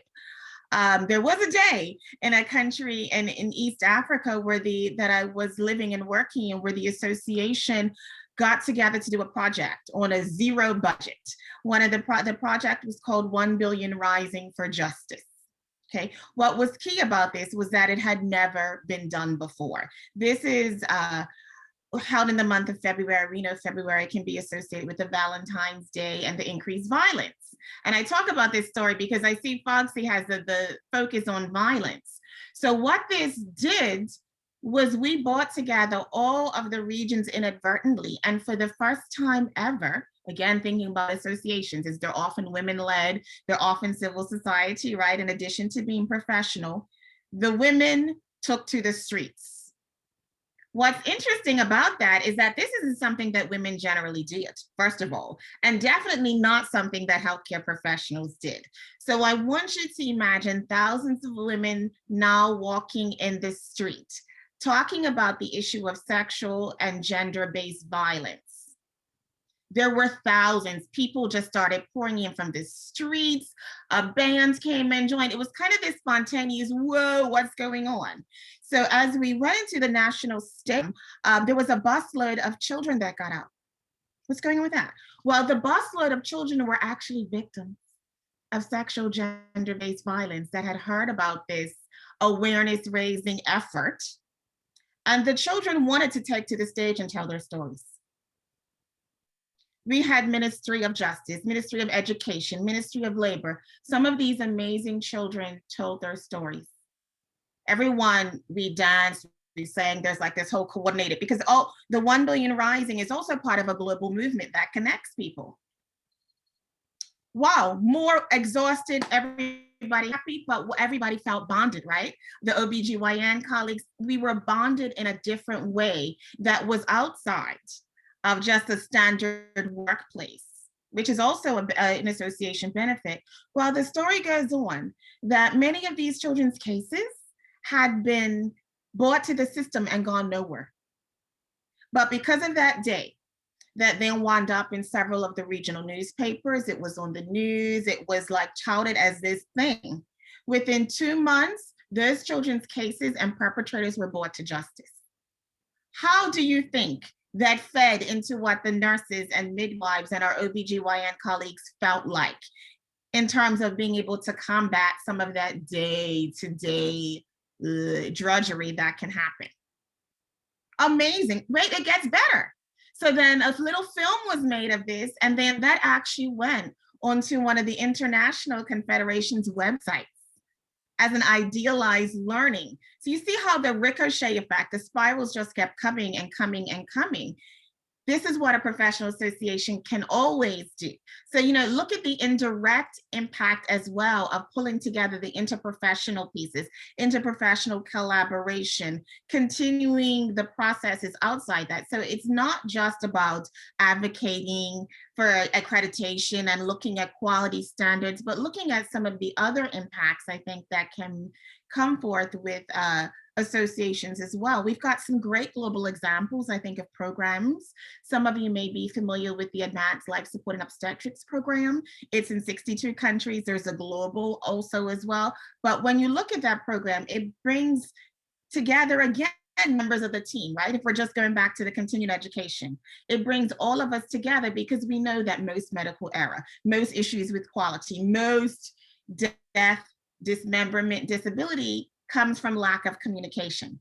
But the ALSO program came out of the Family Practice Association, right? We're in the 1970s and has grown. And again, it's another tie that binds, which is a great example of what professional associations can do, outside of spaces when we're in national dialogues and all of these other sorts of things as well.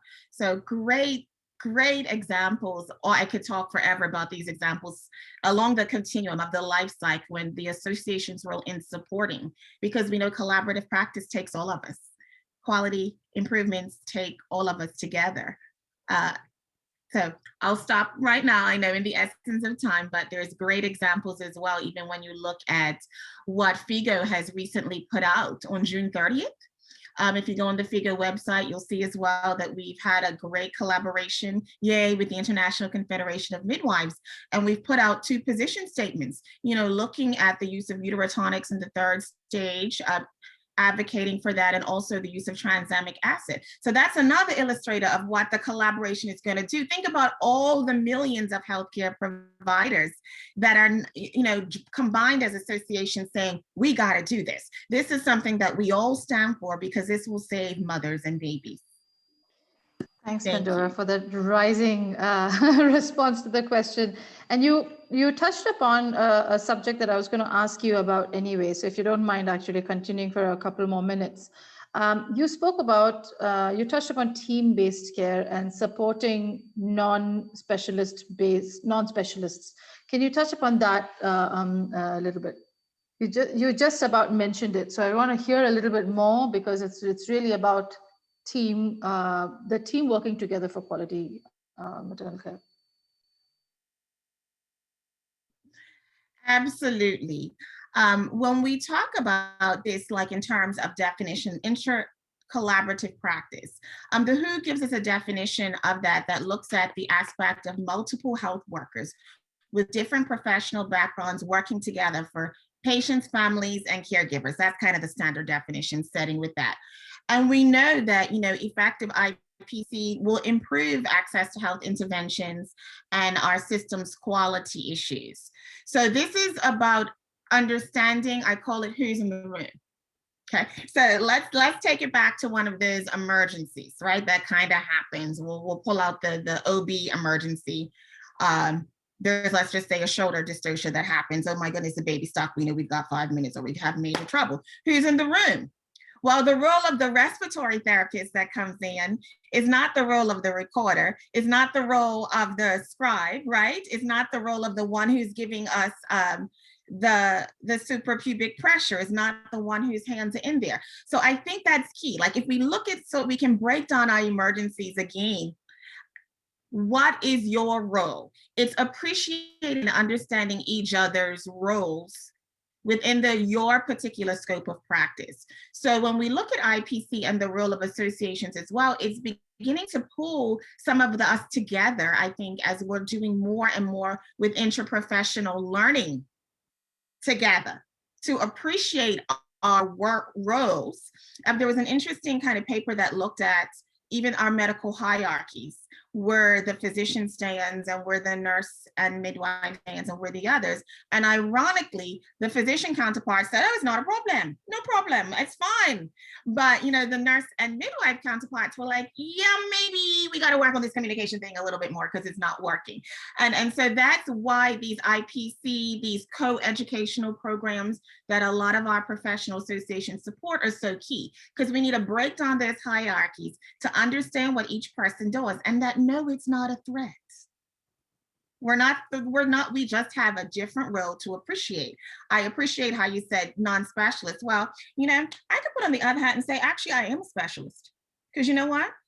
As a midwife, I'm a specialist in normal. I can work a normal birth upside, downside, and backside. So appreciating that our OB counterparts are specialists in the high risk care, specialists in surgical care. And so this is another key role to bring those together so that we can reduce medical errors, so that we can increase satisfaction and reduce the stress and burnout that is sometimes brought by these negative interactions that happen, particularly as a result of emergencies, which we all know about.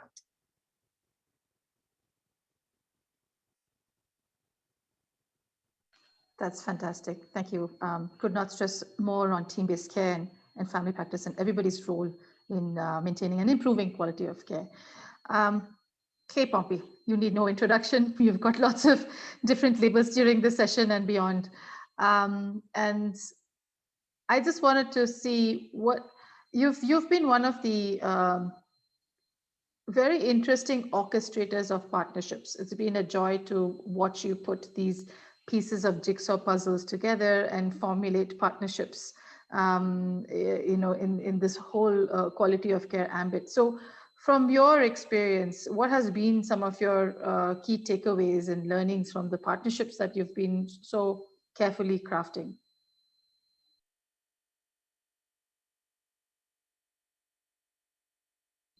I think you're on mute. I can't hear you. Thank you, Angela, Yes. and welcome, Dr. Shanta Kumari. So good to see you after a long, long flight and, through the rains. And, while you warm up a bit, I'll just answer Angela's question. And to me, FOGSI is really not just private sector, but it's public sector, private sector, academia, all put in one. And they are, they have the latest knowledge and skills on how to deal with obstetric care. And so I feel that when we partnered with FOGSI in this initiative of quality improvement, there was a paradigm shift. From what was more like a bookish training, we really saw that it was more current. We saw more active acceptance, and in the context of India, I mean, we saw so many modifications being done to the standards itself. And I feel what we've created is an example set for the global community that while WHO will recommend these guidelines and standards from time to time, we need to kind of contextualize all of these solutions to countries. And therefore, thank you, FOGSI, for doing it. And we are hoping that we'll be able to influence also the public sector and the academia very soon, given all the evidence that is being generated. And we hope to contribute to the global body of knowledge. Thank you, Angela. Welcome, Dr. Shanta Kumari. Thanks, Pompey, and welcome, Dr. Shanta Kumari. Thank you. I think you know the question that I'm going to ask you, so I'm going to, but maybe others don't. Of course, FOGSI has really taken a leadership role in championing quality assurance and engaged with various stakeholders. Maybe you can share a light on what some of these highlights have been through the years.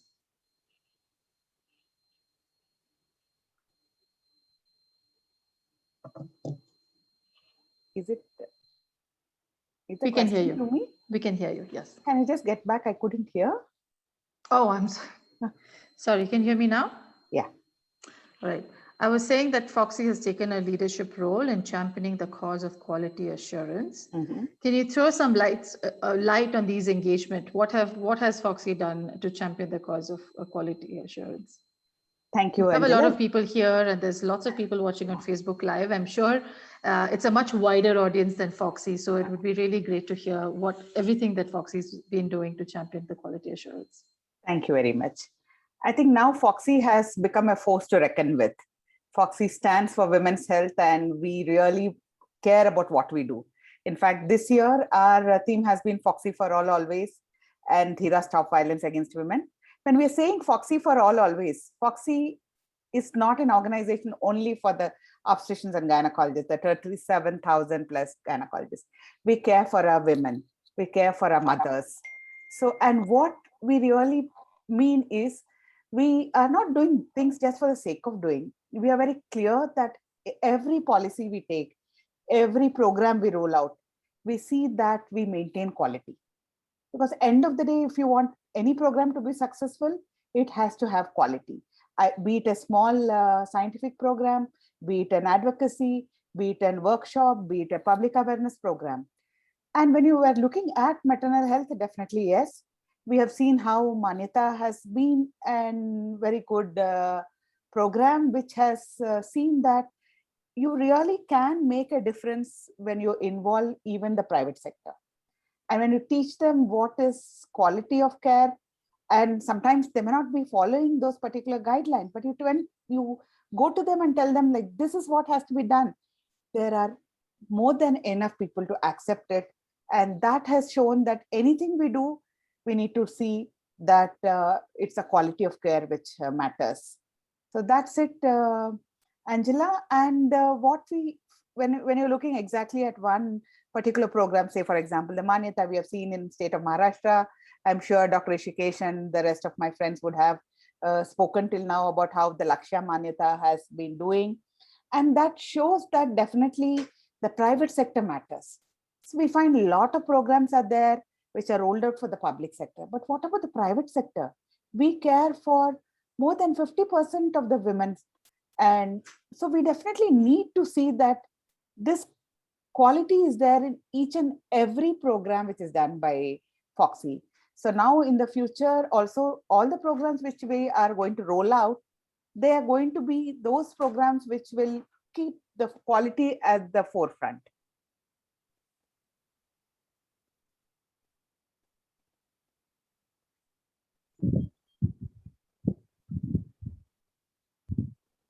Thank you, Dr. Shanta Kumari. And really, I heard about your flights and the rain, and so I'm really happy that you got to be here. And it's I watched your video, very powerful video in the earlier session. I was really hoping we didn't have to watch another video again and actually see you face to face. So really appreciate that that you're here.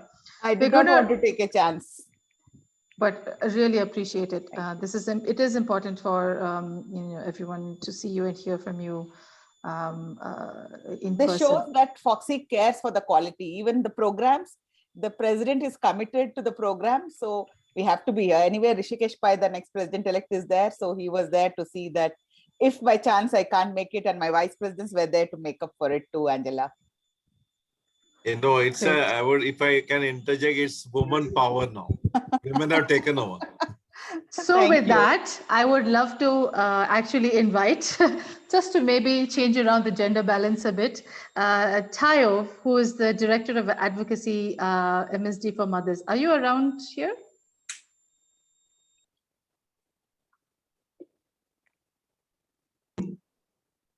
Oh, so yes, I am. I was muted, unfortunately.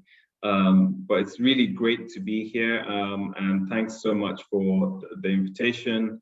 And on behalf of MSD for Mothers, I really want to thank everyone for joining this meeting. I'm really proud to see all the work going on in India. Just to say that basically my role within the MSD for Mothers initiative is the Global Advocacy Director. And in my brief remarks, I just want to provide a little bit of a wider context in terms of why this work is so important.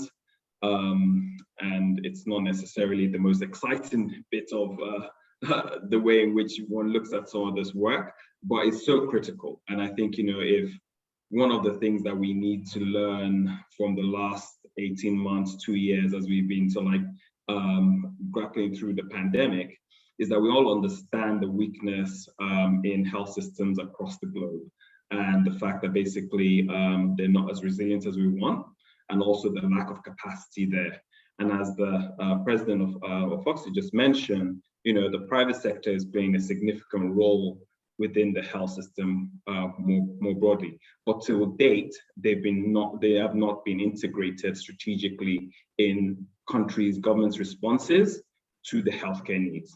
So we're missing a significant part of our capacity to be able to respond to the needs of our population. And in that regard, again, leaning on the words of the FOGSI president, and we didn't plan this, I think ultimately at the heart of this is quality. The government is not able to integrate that capacity unless quality is assured. And one of the key roles that basically we across the globe, and my role, I often speak about Manyata to different stakeholders across the globe, is that we are assuring quality within the system with local private providers to be able to ensure government to say, I can confidently look at my population accessing services from these caregivers. And that's at the heart of it. And with that, we have a chance of being able to actually meet the universal coverage agenda, without which, without that quality dimension, we can't. Because ultimately what really matters is the quality of care. And we're proud of them, just to give a little bit more insight in some of the wider work that we're doing related to this, and we're leaning into the work happening in Manyata on this, is some of the work we're doing with WHO through the Quality of Care Network, where we've been able to support 3 countries, actually we support 2 countries, but 3 countries involved in the first phase of this program, to look at the governance of private providers within mixed health systems by government. These countries included Nigeria, Ghana, and Bangladesh. And in the next phase of this work, they're due to publish all the data around the first phase of the work. But in the next phase of the work, we're going to be extending to 5 further countries, and we hope India will be part of that. I know WHO have reached out to the local office as well as to the government, through to the government, to be part of that effort, to see further and to gather further evidence around how the governance of mixed health systems can be most effective. And last but not least, we're also doing some work with the WHO Health System Strengthening Team health systems and financing, health system strengthening and financing team to develop metrics at a global level that can sort of help guide and inform countries around how best to do this. And all of this cannot happen without examples like Manyata and what is happening across different countries to be able to build that picture of what good could look like and what are the various models that we can sort of like integrate scale to some of these thinking. So the work that you're all doing is so invaluable. Thank you so much for your dedication and for ultimately having to provide or for providing care to women across the country. So thank you. I will stop there and pass back to you, Angela. Thank you. Thanks, Tayo, for giving us a brief visit and also your insights and vision for what the power of advocacy for global partnerships in improving the quality of care. I really want to summarize some key takeaways before I say my thank yous and close this panel.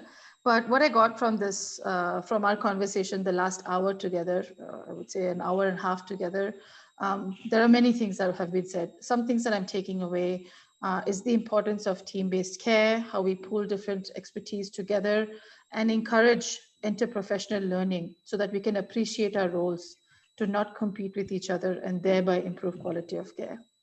Second, the importance around the use of data as a strategy for continuous learning and decision-making calls for more and continued investment in research. 3, use the soft power of professional associations to advocate for public good. 4, the importance of partnerships and the role that professional associations can play in strengthening the health system through advocacy, quality assurance, and being a unifier of services for care. And using platforms such as associations to aggregate thoughts and ideas, create a sense of belonging, a common voice and viewpoint, and agree upon stance that can influence policy. And last but not the least, and I've heard this echoed across all of our conversations, including the first panel, that health system strengthening and health equity must go hand in hand for a long-lasting impact. I'd like to thank all the panelists for your participation here today and for your wholehearted approach to sharing and caring. Thank you so much. So with this, we thank Pompey, thank you, Dr. Angela. We thank our FOGSI President, Dr. Shanta Kumari ma'am, and all the esteemed panelists for engaging us in a very enriching and valuable session. This will definitely help us strengthen and streamline our roadmap for future endeavors to build resilient and inclusive healthcare systems. Let us now resume with the second part of our award giving ceremony. For this, I would like to invite Dr. Suvarna Khadilkar, Deputy Secretary General FOGSI, to recognize the champions of change and hand over their awards. Unfortunately, Dr. Madhuri Patel, Secretary General FOGSI, could not join us today because of a prior commitment. Dr. Suvarna Khadilkar is the Professor and Head of Department OBGYN and Consultant Gynec Endocrinologist at Bombay Hospital Institute of Medical Sciences and Medical Research. She has held many prestigious positions, published articles at national and international levels, and has been an editor of 12 books. She is recipient of more than 25 awards for her research. So the next set of awards are for recognizing the champions of change. And under this, the League of Champions category, we are recognizing these champions who have taken a leap of faith and demonstrated how a paradigm shift can be made possible through a unified vision. And the awards go to Dr. Chandravati ma'am from Lucknow CHC. She leads the Lucknow CHC.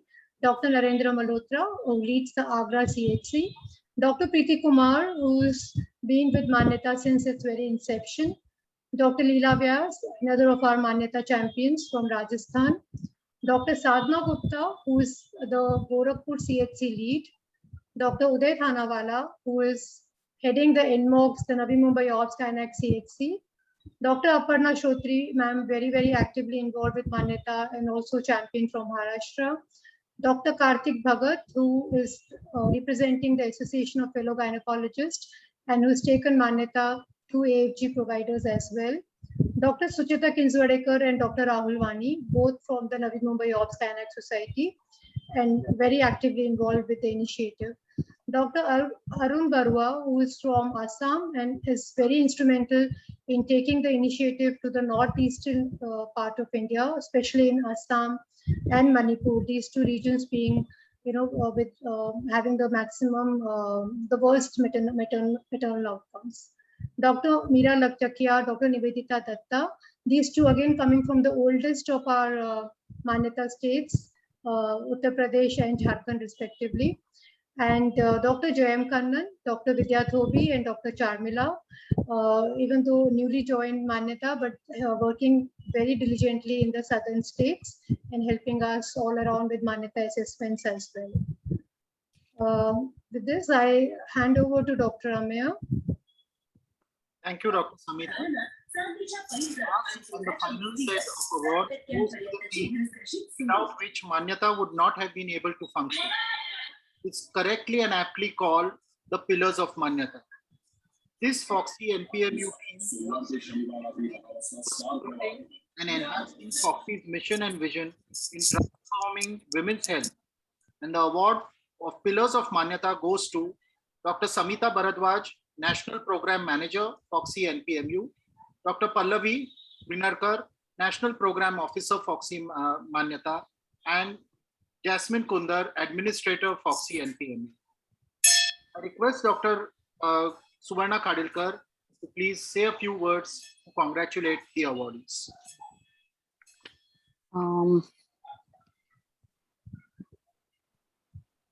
It's a real pleasure to present these awards to these three pillars of Manyata.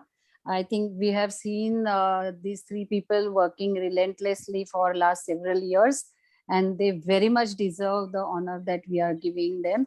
And I think Samita, Dr. Samita and Pallavi Vinarkar and Jasmine, all three of them, I congratulate from bottom of my heart. And FOGSI is really very, very lucky to have people who are so dedicated in their duties and work. Thank you so much. Thank you so much, madam. Dr. Madhuri Patel has also sent her congratulations, and she has hopes and wishes that the same team continues with even greater effort in her tenure to make Manyata a very potent force all over the country. Thank you, Dr. Suvarna ma'am, for your kind words. With this, I would now request our President, Madam, Dr. Shanta Kumari, to please give us her closing remarks. Thank you, Samita and the whole team. We definitely do understand that partnership is the way forward when we are planning to do something, especially towards reaching the SDG goal or achieving anything. We can't do anything single-handedly. We need to actually nurture teams, build teams, make them strong, forge partnerships, and that is the only way forward.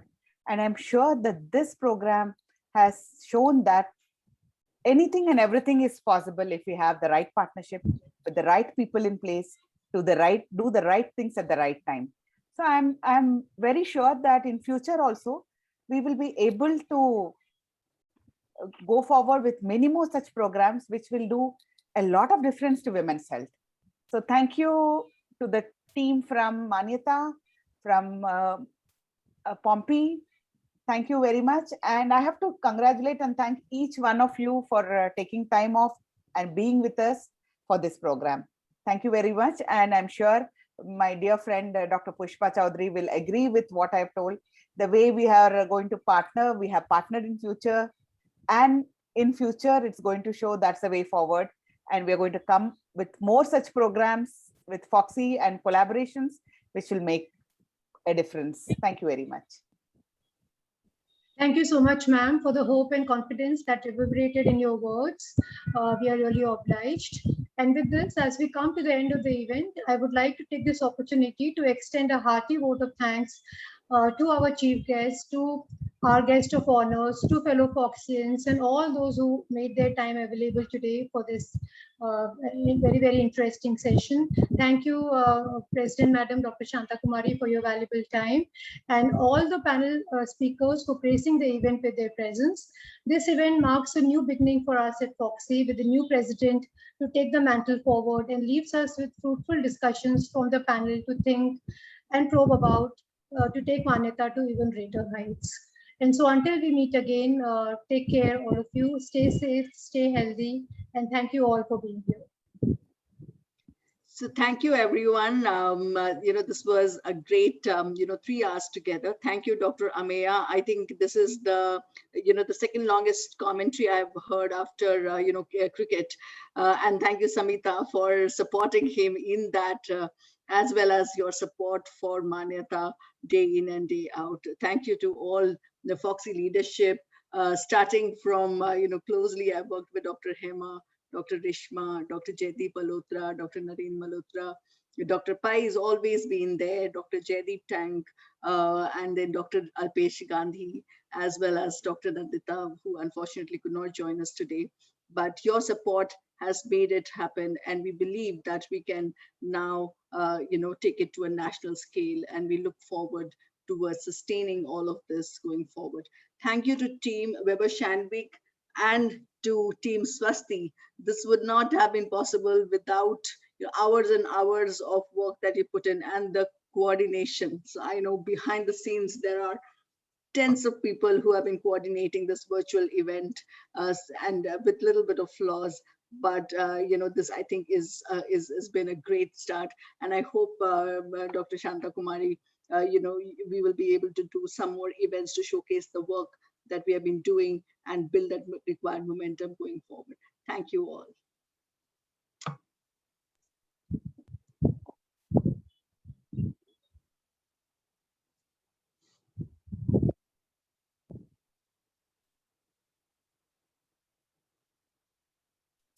Are we off the air now?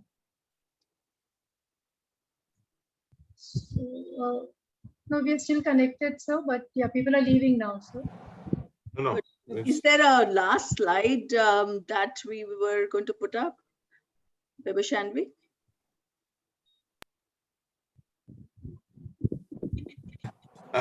Looking forward to see. I think now we need to have the cocktails and dinner, right?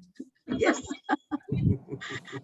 But we're hoping that we will be able to do it soon in person, at least starting in Bombay. And, Dr. Shanta Kumari, we're really looking forward to hosting you in Bombay in the near future. And we can then air and connect folks virtually, pretty soon, hopefully, definitely in August.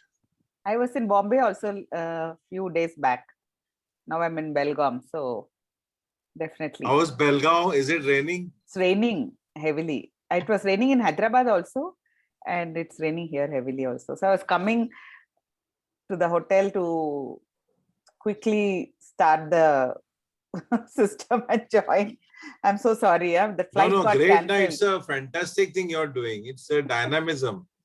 Going to Belgaum in the rain, talking here, fantastic. That's the spirit. That's why I didn't want to be caught unaware. That's why I recorded it and gave. Yeah, good. We are Manyata people. If forewarned is forearmed. No, and not that. If I'm not there, I've got 5 vice presidents. One of them is there ready to. I know. One of them has been showcased today. Yes.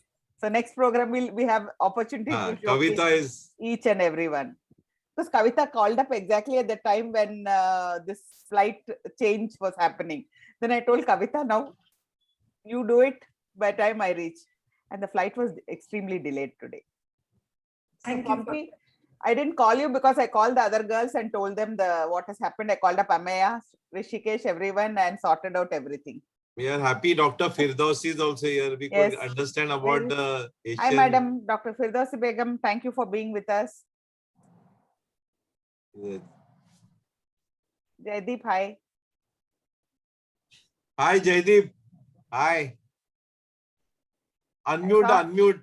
Yeah, I can't unmute. That's why I just couldn't talk only. But, very nice program. Heartiest congratulations to all of you. Kudos. Fantastic, Rishikesh, Pompey, everyone. Beautiful. Maza aa gaya. And more Actually, maza if we had the met in research person. that is really coming up well. The research Yeah. she presented. I know. It's a lot of hard work and lot of convincing to do, especially at the CSE level. But once they are convinced, and then they are very happy about it. Very happy. Good job. I'm so proud of FOGSI, honestly. I think it's so many years of collective work, na? Exactly. And Samita and everyone, you're doing a great job, really. All of you. Thanks, ma'am. Thank you so much. Yeah. Where is Jasmine? I can't see you, Jasmine. Ma'am, she was there. And to Dr. Pai to help us finish the event on time, because we've been hearing about those extended meetings. We've been given this 2 hours and to finish our meetings and this time. Yeah, that was really good. But I think what we did was that the award ceremony we did that quickly by presenting it in a compact manner. Na? That is very good. Yeah, I think that was very nice. Pompey, Ameya, heartiest congratulations, dear. Thank you, Too good. Thank you very much, and hearty congratulations to Vidya. everyone. Thank you. All our champions are here. They are all great workers. Yes. All of them. And I heartily congratulate Dr. Shanta Kumari, but I cannot go to Belgaum. Welcome to Karnataka. I was not knowing, otherwise I would have landed there. How could I not be here when the Kabutosin launch is happening? It started off, when the talk started off, it was in 2012, 13. In the beginning, when first those people met CN sir, I was there in the first meeting. I never really thought that it will actually be launched when I become the president of FOGSI. I mean, just see how much, I remember in between there was a litigation going on. Yeah. During Nandita's year, I had gone to the ICMR and, they were arguing about the Kabutosin. And 13 to now is how many years? Almost 9 years, sir? 9 years. 9 years. Yeah, long time. Long time. But such a big country, it takes, time to momentum up. And now the momentum is really... But, the most important statement of today's thing was what that I think Mark Allen said, that nearly 15 trillion have been lost in the economy. Even if we had put $1 trillion in the healthcare system in the world, we would have been different. Exactly. Just imagine 2-3 trillion and we would be all rocking. Yeah. This would never happen. So we must earmark more money for healthcare and public health.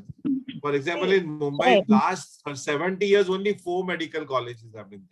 No, Rishikesh, Hi everyone, time to say bye. Yeah, Hi, Hema, this is Hema here. Hema, no, we are not going to say bye. We have to speak for 2 more hours. जास्ती बोलती है तो थोड़ा चुप बैठ करके. She has to catch a flight in the morning to be with me and drive 100 kilometers between Hubli to Belgaum. See you in the morning. Joining you soon, Shanta. Yes. Yeah. Shanta's on the go. I'm in Belgaum. Shanta is already in Belgaum. I am reaching Shanta tomorrow. is swimming. She has swum to Belgaum. Hema, before you go, congratulations, my dear. Love you to the core for this wonderful concept. Thank you. Thanks everyone. Bye. Thank you, Dr. Hema. Good night. Good night. Bye. Thanks, Pompey. Bye, Bye, Amir and Samita. Bye. Thank you, sir. Bye, Thank you. Shanta. Bye, Have a good Rishi. time. Bye everyone. Yes. Bye. Bye, everyone. Bye, Arun. Stay Pompey, connected why are in you many looking ways. serious? Now smile. अरे सुरंजीन है क्या ऐसे लगा के निकल गया. Bye. Bye. Bye.